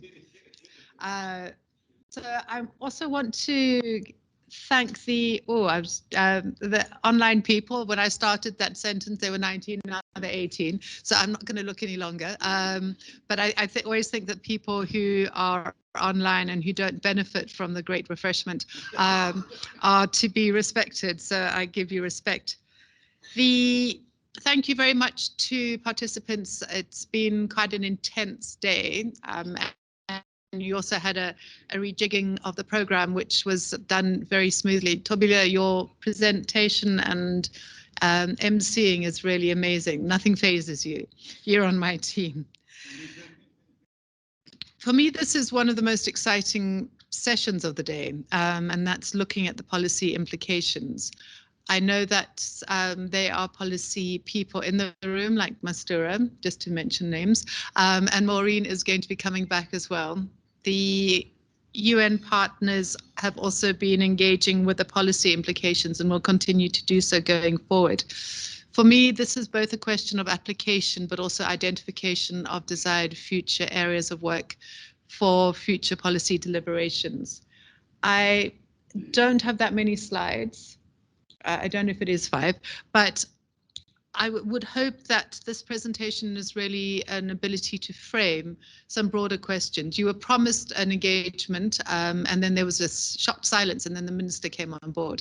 So if you have questions, ideas, thinking, please do share them, but we will continue to have these discussions. Just to say that there is a decent standard of living website, which is www.dslnow.net, which has all the past research reports, and we only just managed to find the login details after our last curator of the site left. So we will be updating it. We hope to really have that as a hub for some of the, both the national but also the international applications of the DSL methodology. So just to start with the policy implications going forward, I had hoped to be joined by Trenton Elsley. You'll see his name in the top right-hand corner, who this morning said he'd be available, but he's been called into some other session in Cape Town, so he might join or might not, but we'll go smoothly with the flow.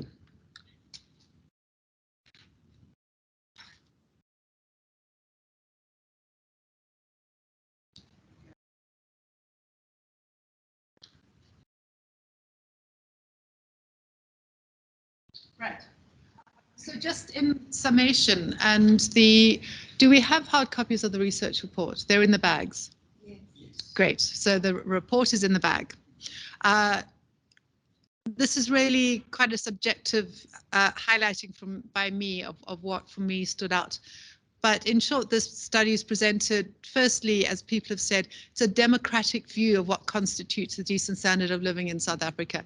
And without being too arrogant in the comparison, when we first brainstormed about the methodology, someone said it's like the Freedom Charter. It's actually going out and asking ordinary people what they think should be collated and brought together and really define our standard and where we're going.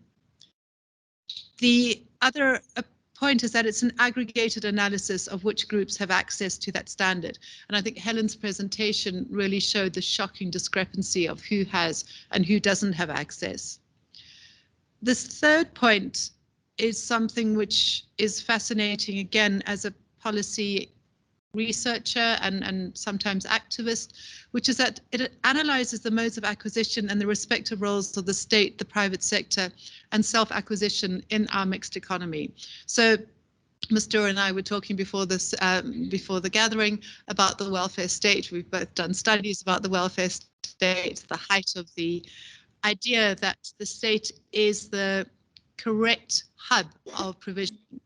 In South Africa today, a lot of people talk about the welfare state as a bit of a dirty word that creates dependency, but there are also sort of political arguments that say that that's the great equalizer that the state provides, and that enables people to reach their benefit, their maximum benefit.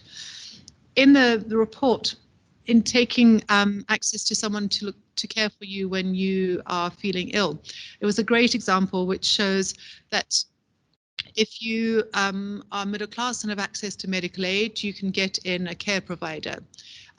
If you're someone who lives in the community and the state provides, you might be able to have a healthcare worker coming in to give you that kind of care. And for some people who fall below that as well, these social safety nets, if you belong to a church, sometimes churches give people who come and visit you and bring you sustenance and comfort. So there are different ways of obtaining that which people have identified is necessary for a decent standard of living. We're not saying that the state, we're only looking to the state. And I think the policy implications are, what are the leverages? What are the smaller leverages that the state can do to maximize multiple ways of accessing the benefit. So we don't sit back and wait for the state, but what can policymakers take home? And also the private sector, where the private sector is a provider of services, are there ways in which it can be done in a way that enables dignity and affordability? And I think that's where we engage with private sector. I mean, I'm still not comfortable with the fact that my medical aid is listed on the Johannesburg Stock Exchange for profit. I would want surplus in my medical aid to go back into the medical aid and to make sure that the services are better, rather than that some international shareholder is making a profit at the expense of my very heavy monthly contributions to the medical aid and the ever shrinking service with savings aspect. But so where we're looking at the provision of public goods, who is responsible? How is it done? Can it be done in a way that really multiplies? The fourth bullet point, which I alluded to at the beginning, the report analyzes the inequalities in South Africa in terms of possession of the SPNs, in income and in the manifestations of gender, race, and spatial allocation. I think that's really critical. And the deprivation levels show that despite the reach of social grants, there is still a shortfall between the levels of grants and individual and household well-being. And I started at the beginning of the day by saying that's the point of progressive realization and having a standard to work towards. The minister was not the only person who referenced the role that DSDs always look to for the decent standard of living as being a point of reference for the increases in the grants. So it's not just are the grants increasing in line with inflation, are they taking us towards the meeting of the decent standard of living?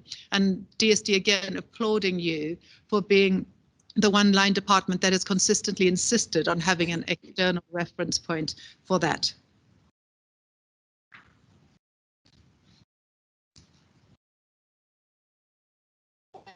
Okay, so studying law doesn't teach you how to use... You can try clapping it once. A double clap. Thank you. And then this is also important, the rate and mode of acquisition of SPNs. So I've talked about the mode of acquisition, but also the rate of acquisition. And Helen shared a number of slides which had a sort of multivariant analysis of what was obtained when. Again, that enables us to say what are the most critical aspects. And I mean, the cell phone was commented on. That's a huge access point for state services to people. How can we use mobile phones to ensure that people are linked in, even if they're not able to find where they're on foot? Are there ways in which we can use mobile technology? We were talking about artificial intelligence briefly. What are the implications for ensuring that people have a decent standard of living in a way that keeps pace with tech, for instance? And how do we ensure that people are not left out of that? And really for us, the third point, and that's heading towards really where this presentation concludes, is we really do need to do further subgroup analysis and to possibly try and triangulate through further qualitative research. Okay, any of my team could come and stand here and assist me. Maybe I should just say it like Helen and said slide. Yeah, that's the best. Okay, that's great. Thank you. One of the anomalies that Helen identified was the apparent decline in the value of the decent standard of living between the CPI uprated value and the new the 2022 possession survey. So taking the 2018 decent standard of living level, what we did on an annual basis was to uprate it in order to keep it in line with inflation. And if you take that amount, that would be, in looking at 2022 values, 8,327, whereas the value as used by the survey that we went with, 1,000-strong telephonic survey, came up with 6,034 rand per person, per capita per month, per person per month. So we really need to be exploring through the living conditions survey what that income value is. It might be that, I mean, that might be welcome news to the state that the provision of the decent standard of living, the kind of public goods associated with attaining a decent standard of living, is cheaper, that goods are being provided at a lower level. But I would hasten to say, before we go around with that lower amount, we really need to be looking at what's behind that. Slide. I think the previous one.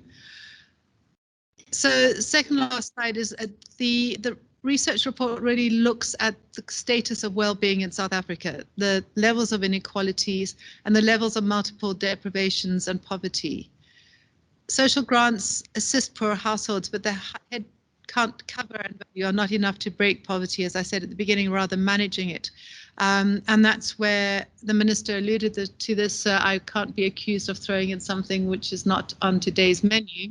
The idea of a universal, decent, basic income is a critical way in the face, in the light of the high levels of unemployment, that can go towards understanding how people can immediately access that decent standard of living, how people have money in their pockets can start demanding some of the services and get a really beneficial cycle of receipt, supply and demand, but also how it can transform the structural and critical deepening crisis.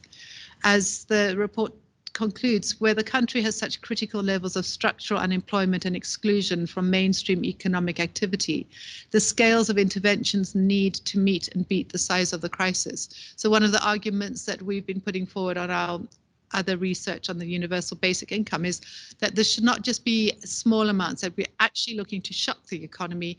The intervention needs to be as shocking as the crisis. Final slide. So in wrapping up, having looked at some of those policy implications, and those are ones that we hope to engage with further with the National Planning Commission as well as Department of Social Development. And I think that Commissioner Phakama was very articulate in how she saw the implications for her work, and particularly the work around women, which we'll be meeting with her on the 25th of this month to discuss further.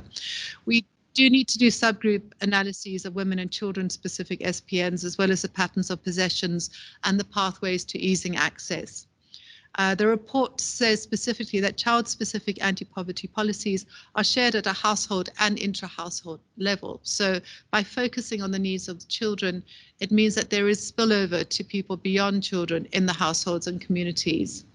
But the opposite is not always true. If you target people outside, non-children, it doesn't always filter down to the well-being of children. So we need to be quite nuanced in how that approach is handled. The understanding of the sequencing dynamics to multiply policy inputs. It's always fascinated to me I love policy, that if you approach something in a linear fashion, you might get just that linear output, whereas that whole saying about the sum being greater than the total inputs also gives rise to a different reality. Whereas if you're stacking things in a different way, the aggregated output and outcome would be more beneficial. And we definitely need to look at the Living Conditions Survey data when it's released, which should be pretty soon. Hey? There we go. And all of us data nerds are going to be putting up signs saying, do not disturb, we're looking at the numbers now. But again, and that's where the decent standard of living research is so important. It shows that there is a healthy combination between both numbers and the qualitative. So numbers can lead to a big question mark, but that question mark needs to identify it by talking to people, whether it's focus groups, one-on-one observational. We need to know what's going on in the country. And finally, what the authors recommended was, although we did the best that we could with the telephonic surveys, is it time to go back to a broader national focus group analysis to see what the new dynamics are that are coming forward in terms of people's visions of a decent standard of living. And Youth Capital is nodding their head, because the youth know that what was determined by people of my generation is not necessarily as valid for people who, particularly those who were born after the fall of apartheid in our democracy. So thank you, Toby. Those are my just sort of provocations around policy applications and future research, and I hand back to you.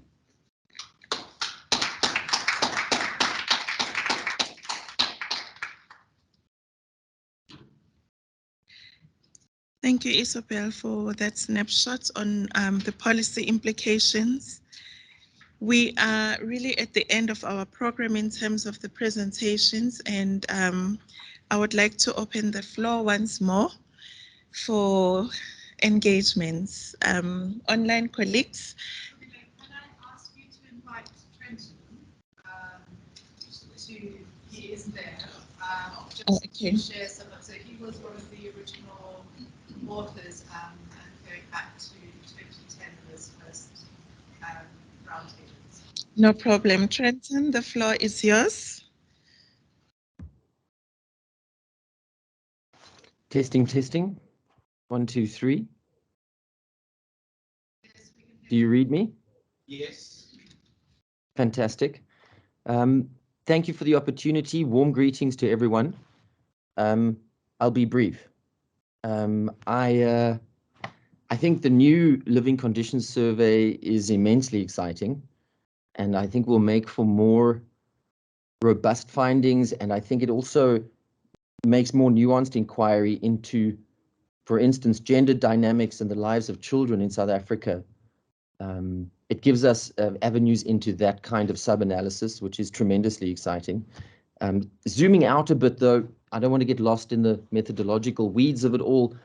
Zooming out, I honestly believe that there's something very, very important happening here. You know, we have a measure that is both empirical and democratic. That is a rare thing indeed. We have a goal that is not a survivalist goal. It is not an arbitrary goal. It is real and it is ethical. We have something coming from a lot of my time is spent thinking from a trade union perspective. I think we have something that gives substance to the notion of a living wage campaign. I think from a policy perspective, it's even more exciting. I think we have new ways of thinking about the delivery of a decent life. We have new policy pathways to open up, leveraging some of the new insights coming out of this work, and alleviating a kind of policy poverty, if you will, and opening up, really importantly, new policy choices and not just balancing policy trade-offs. You know, one of the most striking features of this work is how right up to about the possession of 13 socially perceived necessities, it doesn't even appear to require increases in median income. You know, so there's work you can do there without just sheer money transfers. And I think any policymaker should be enormously excited about that. And of course, there is the possibility of actually delivering on socially perceived needs, which is another way of saying what people actually want. And if that's not political gold, then I don't know what is. And so I remain hugely excited about this work, and I thank all of you present today for your part in this. And thank you for this small opportunity. Back to you.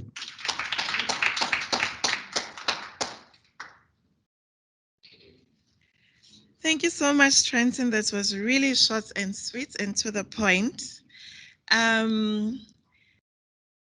Going back to the discussions, a lot have been thrown on the table. We have many insights that have been shared with us. As Trenton has just rightly said, it could be the policy options that are emerging. It could be from a programmatic view.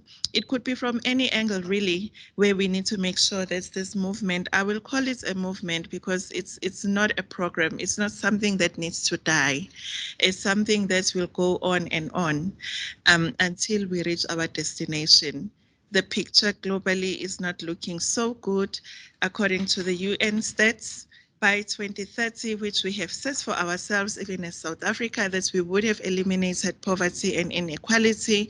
They say less than half of the countries would actually have achieved any of that.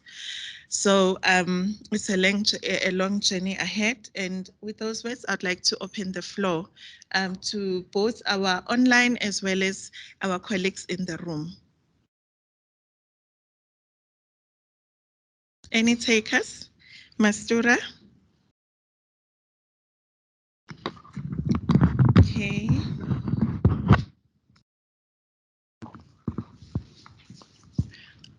Thanks to Billy. So I just wanted to raise, I wanted to raise a few things, but just maybe the first thing was in Isabel's first presentation. You know, in your slides, you stated that, you know, the CSG top-up during COVID was the first time that poverty had reduced in the post-apartheid period. And my understanding would be that that's technically incorrect. I mean, because we did have poverty reduction in the 2000s with the expansion of the CSG and the growth in the economy, which of course meant increased number of jobs. For me, the sad reality is, you know, we are all waiting for the data to come out, because we know that post-COVID, though, the trend of increasing poverty beyond, I don't know, what does one call the 20 teens, that we're probably looking at a really bad situation. So, yeah, so that was the first point. The second point I want to make is that I think that this is really important work, but it is quite technical. And when we are trying to convince people about a decent standard of living, I think, you know, when Isabel, in your second presentation on the policy issues, you were using some examples. And I think we need to be telling some stories and using the data. I mean, I'm not suggesting we're not using the data, but to illustrate and by way of example, when we were doing the NIDS, people found it really hard to understand what we were talking about when we spoke about changes over time. And one of the ways we did what we did was to show households and how households changed over time. And then it's like, okay, oh, so that's what you mean. You know, for those of us who are used to these technical terms, we kind of talk to each other and then forget that we actually, and I don't mean that in a patronizing way, right? It's just by way of illustration. So I mean, this work has been going on for a while, and I think that the importance of this work is that it shows us about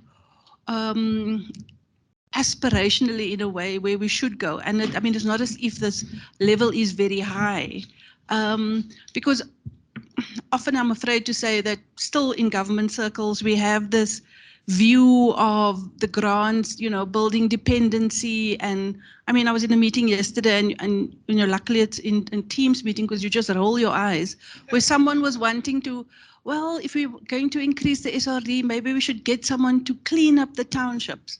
And it's like, well, actually the township should be cleaned by municipal workers. So, you know, we are paying people to do this work. I always also tell people that, you know, my mother, if we'd been living in an area where there was rubbish, she would have been organizing the street to pick up the rubbish. So your point is about not only about the state, right? Yes, the state has obligations towards its citizens and to others in this country.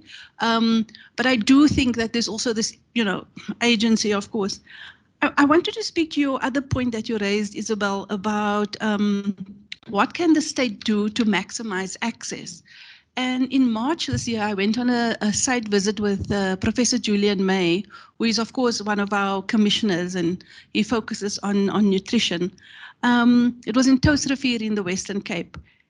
And I mean, it's a very, very poor community. And, you know, after the first day, after having engaged with community members and we had a debrief, I said to the other colleagues, I said, you know, as a senior government official, I wish we as government would get out of the way of people, because the people in this very poor community were helping each other out.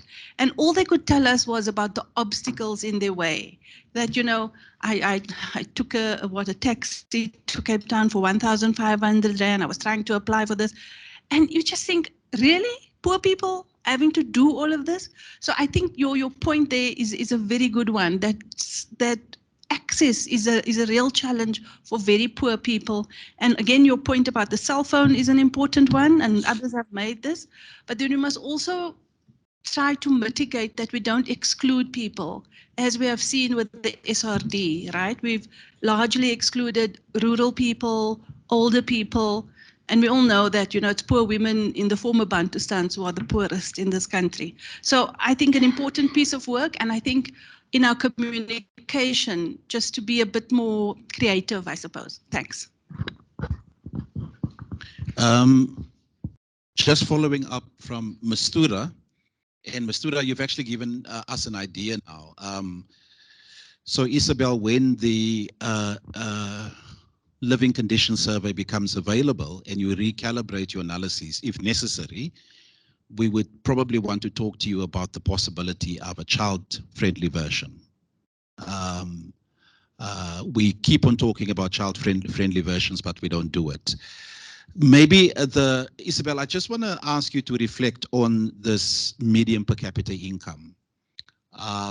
Would you say that in the presence of social grants and the fact that government delivers a set of complementary services, the so-called social wage, that government could actually make an argument that it is effectively contributing close to that if you were to look at various unit costs, how much it costs to provide basic education, how much it costs to provide primary health care, how much it costs to subsidize certain levels of transport, I mean, I would love to hear your reflection on that, because, there are some economists who make the argument that the social wage is a significant part of what South Africa is trying to do. And if you were to monetize that, you would come to quite a significant amount of money. So maybe just your reflection on that. Thank you, Chair. Oh, I shall move it around. Yeah. Where else must it go to? Oh, is it you? Oh, sorry. It's your mic, actually. Sorry. Thank you, Chair.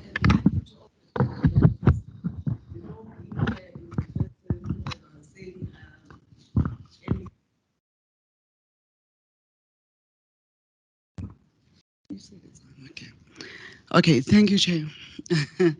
Being here in person has allowed me time even to interact with people who are doing this work and gain some more insight. So thank you for the invitation.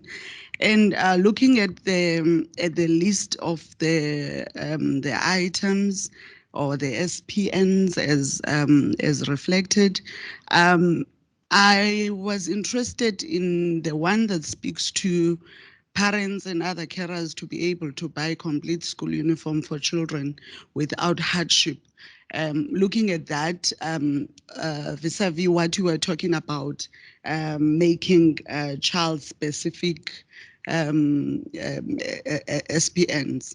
And I was looking at that thinking most education institutions only allow children to wear uniform from grade 1.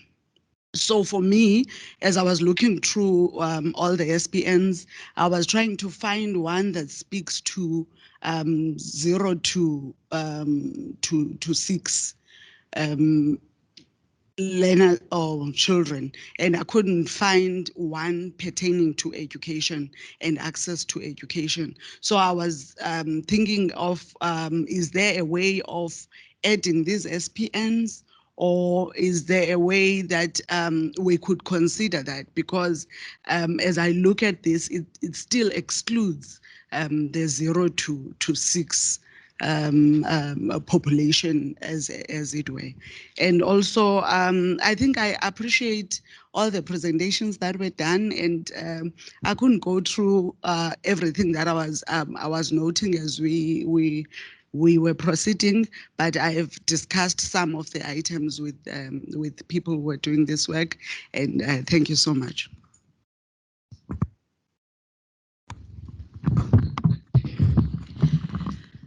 Thank you. We have one more hand.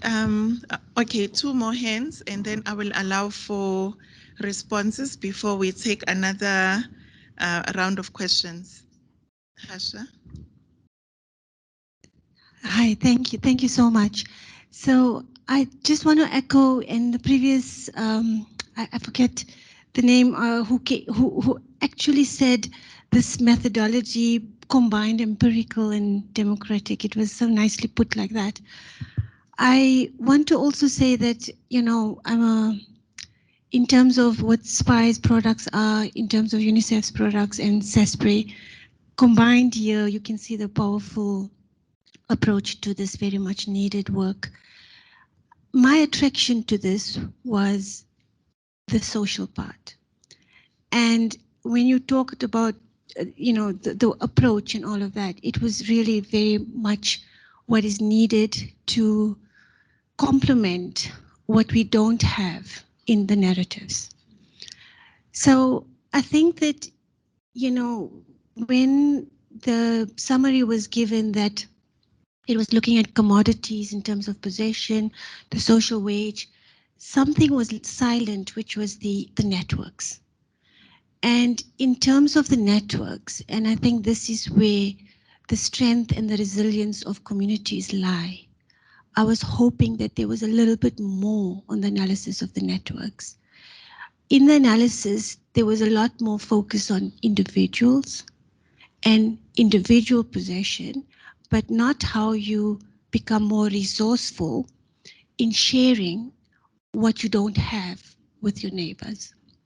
So the collective is really something that I was looking forward to. And maybe it's there, maybe it's a little bit silent, but maybe in the next round. So for me, the other part is well that you also mentioned in terms of the policy is the coherence part of it. And I think Mastura raised the, you know, the accessibility issue. So when the respondents were saying in the communities, there was so much that the municipality is supposed to be doing. It's not the individual's responsibility then, because you're a citizen of a country, right? And I think this is the collective, because government is a social actor, communities are social actors. So this is the social part, and I wanted to see more of the analysis there. So the policy coherence is really about who's providing, whose role is it to provide at the levels, and the resources that comes collectively as well. And then the question, obviously, the beyond one is a policy impact issue.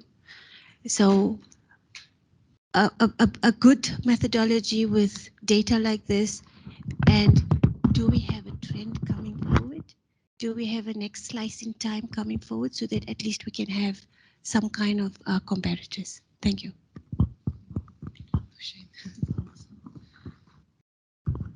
Thanks. My name is Tana, as I said before. I mean, we know that we live in a very poor country, but just listening to all of these things just made me very sad all over again about the level of poverty that we have.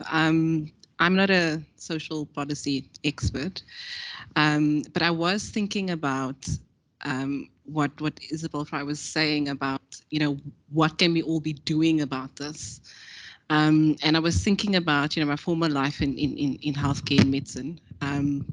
And I remember the beginning of the 2000s, as a medical student, we kept on seeing, you know, all these children coming in with burns into the hospital because of prime stones and things falling over, because there's no care at home. And I kept on saying, you know, what can we do about the fact that there is no childcare in poor communities?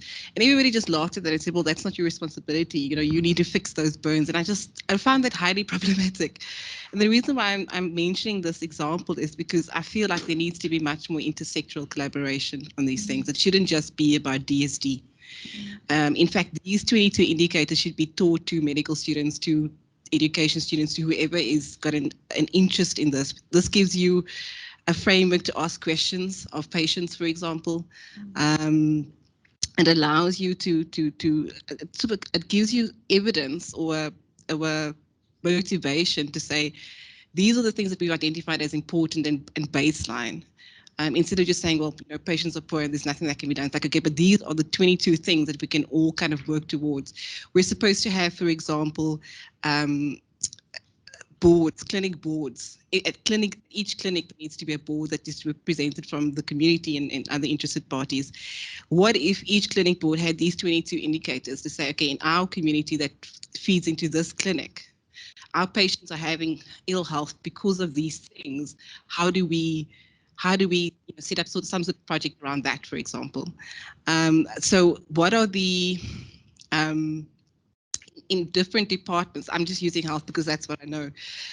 What are the levers in the policies and the frameworks at district or at community level in those areas where you can feed some of these things into and have sort of cross linkages and sort of policy options as well, so that it's not just on DSD. Hopefully that's helpful. Thank you so much. I'll allow you, Isabel. It looks like most of the questions are addressed to you. If you want to invite the team to assist, it's up to you. I'm just worried also just mindful of time. I will go very rapidly and then I'll ask Helen if she wants to respond. Trenton and I have been having a discussion via cell phone on one of the questions, but I'll ask him to actually come in there. So just starting with Stura, thank you.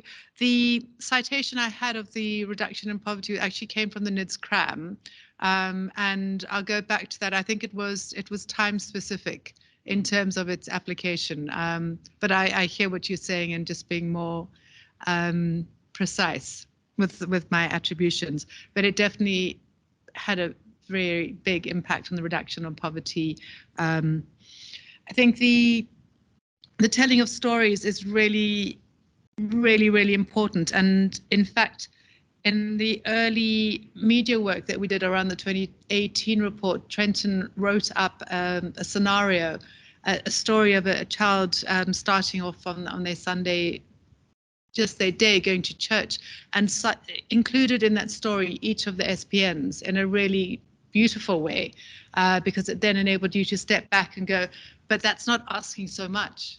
That's just a normal, decent life. So I think that rather, but also I always bring my team in here, like infographics, being able to show pictures of what we're talking about. And that really goes back to your point about the accessibility and how important it can be done in an applied way. I mean, we worked with a clinic community in a place in Soweto where we were doing some research. For instance, their understanding of access to health was a clean environment, because kids were playing with dirty syringes that had been dumped. So if the local government had actually been clearing the rubbish, the children wouldn't have been, their health wouldn't have been jeopardized by kind of stick injuries and things like that. So there is a huge intersectionality there. Completely agree. And if people see what their role is compared to the other roles, I think that also goes back to the non-silo, the policy coherence that people spoke about.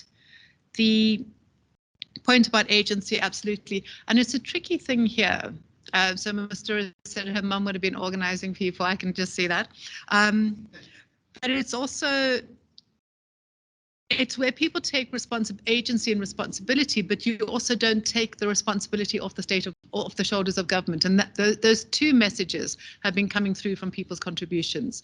You don't say because you have to do it for yourself. I mean, I know that if people were in middle class Melville, if something doesn't happen, if there's a dump, everybody's onto the local councillor, and that mess gets moved. And that's why they say that having middle class anywhere, whether it's healthcare, whether it's education, is important. Middle class have the voice, and they also have more time to make things happen. So understanding that link. Russell, the child-friendly version, definitely. And just to share, because this is a democratically identified link, and this goes back to your question about can we include certain things, the methodology employed is to ask people what they think is important. So we would not, that wouldn't be the methodology in which we bring in different ones that we think are important. And we've always been worried about the children, because to involve children in any research has a whole different kind of research ethics. But it doesn't mean that it can't be done. We just need to apply our minds to how we do that. while maintaining a respect for those ethics. But and also youth. So, I mean, we're talking about children, but there is also to have a youth-specific analysis, I think would be really, really helpful. The benefit incidence analysis, we haven't done that work.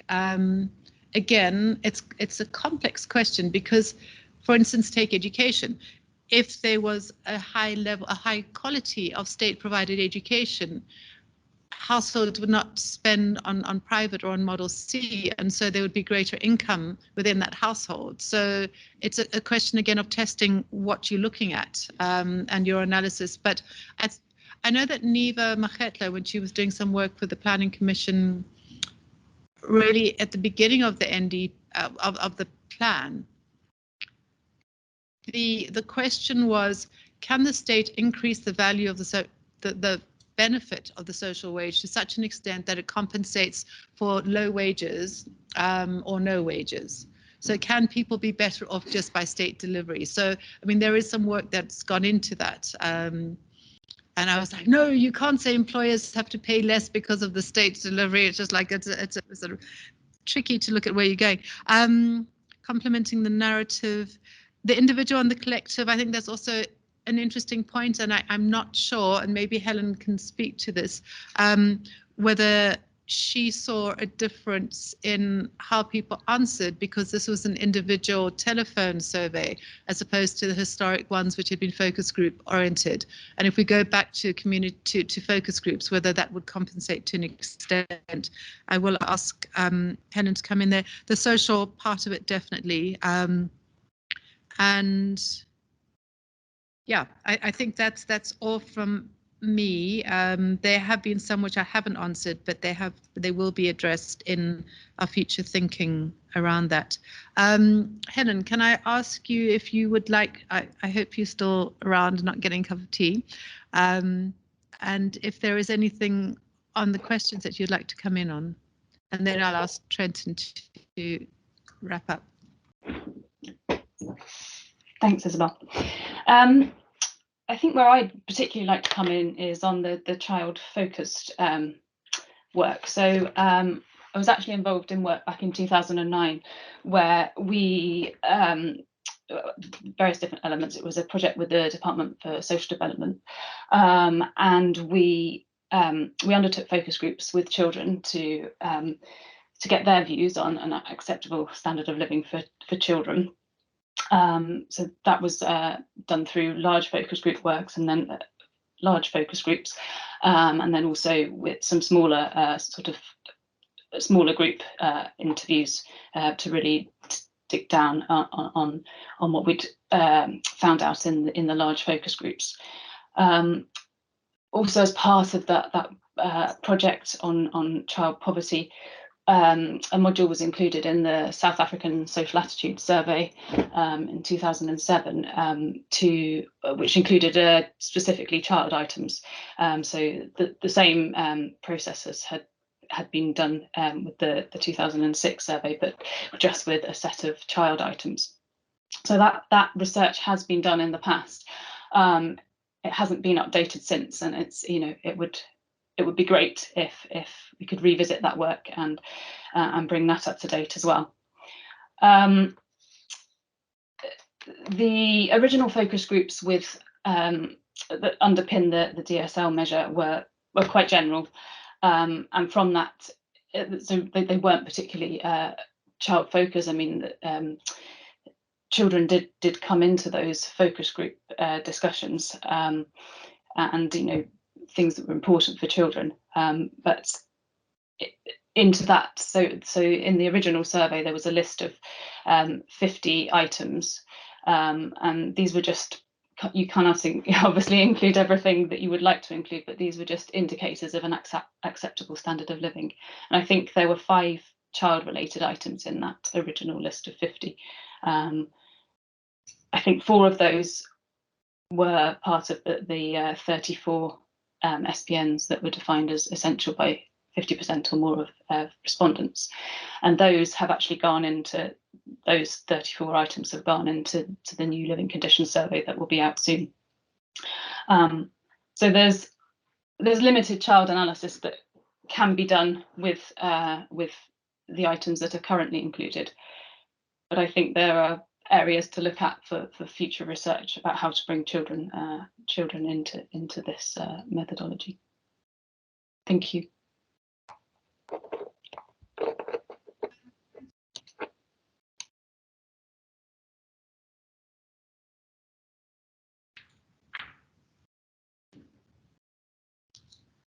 Sorry, that was me shouting from the table.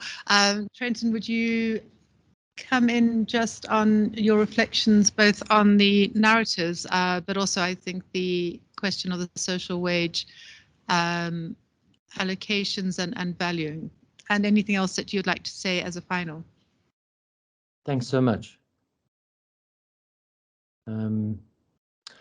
First of all, just to acknowledge the point about how we tell the story of this. The point is well taken, and Isabel did address that to some degree.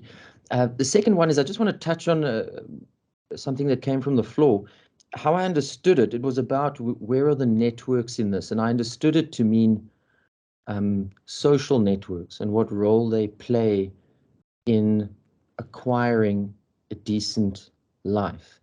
And I don't have anything particularly clever to say about it, except to say that this did emerge for us in the previous work. And I think it's a great note for the team to really try and shine a light on how much more insight can we get into how social networks are deployed in households and communities, in how they build up the constituent parts of a decent life. I think it's a really important dimension. I really like that question. And then lastly, coming to Russell's question, I believe, which was something like, isn't the social wage, if we set about quantifying it or monetizing it, is the social wage not already at some level that might be quite close to this estimate of a decent standard of living?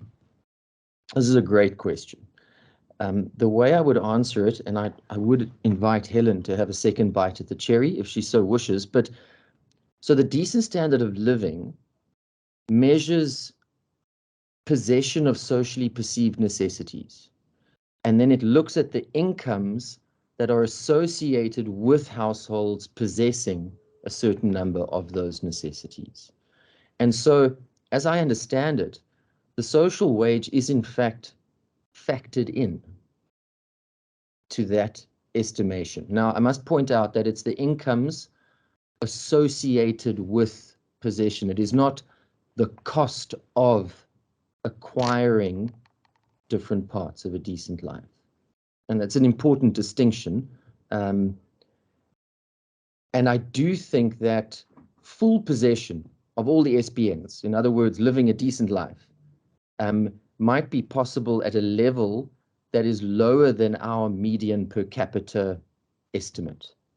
Because I think it's possible that there are many households, for instance, that have more income than they need to possess all of those socially perceived necessities. And that sort of might inflate that estimate.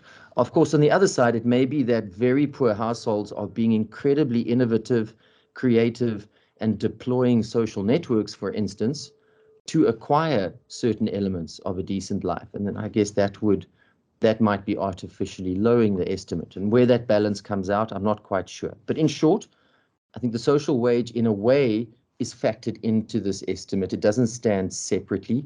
And then the last point is that I think a more effective, rather than, for instance, just a higher money value social wage. So I'm not saying a higher value, money value social wage. I'm saying a more effective social wage could lower the incomes associated with a decent life. So, I mean, there is a relationship, but it's not perhaps quite as linear and causal as some folk might think. I hope that has helped in some way. Thank you so much. Thank you so much. I had promised another round, but we're already over time. The dining hall, they close at 2. They opened at 12. So I wouldn't want to be that person who comes between people and the stomach.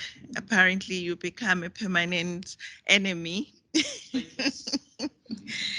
So allow me to conclude my part of the session before inviting Russell to make his concluding remarks. Thank you very much to everyone. First of all, the speakers, because without the inputs that you have made today, this whole event, this whole engagement would have been very less. The work that has been done, obviously from the discussions, the inputs, the responses that we are getting, there is definitely a need for more to be done. You spoke of integrated management, intersectoral coordination. Babalwa is a witness. We went to Eastern Cape a few months ago on our mother advocacy. That was the key messages that were coming from departments to say there is a need for better integration in how we work as government, but not only focusing on government, but also acknowledging that this work requires a whole lot of a bigger network outside government. So we have a role, all of us and our societies have a role to play. So with those words, I thank you very much for being a wonderful audience. I thank my boss for this opportunity to MC. And I hope this is not the last time we all meet. The conversations continue, the journey continues. In the words of Helen Keller, alone we can do so little, and together we can do so much.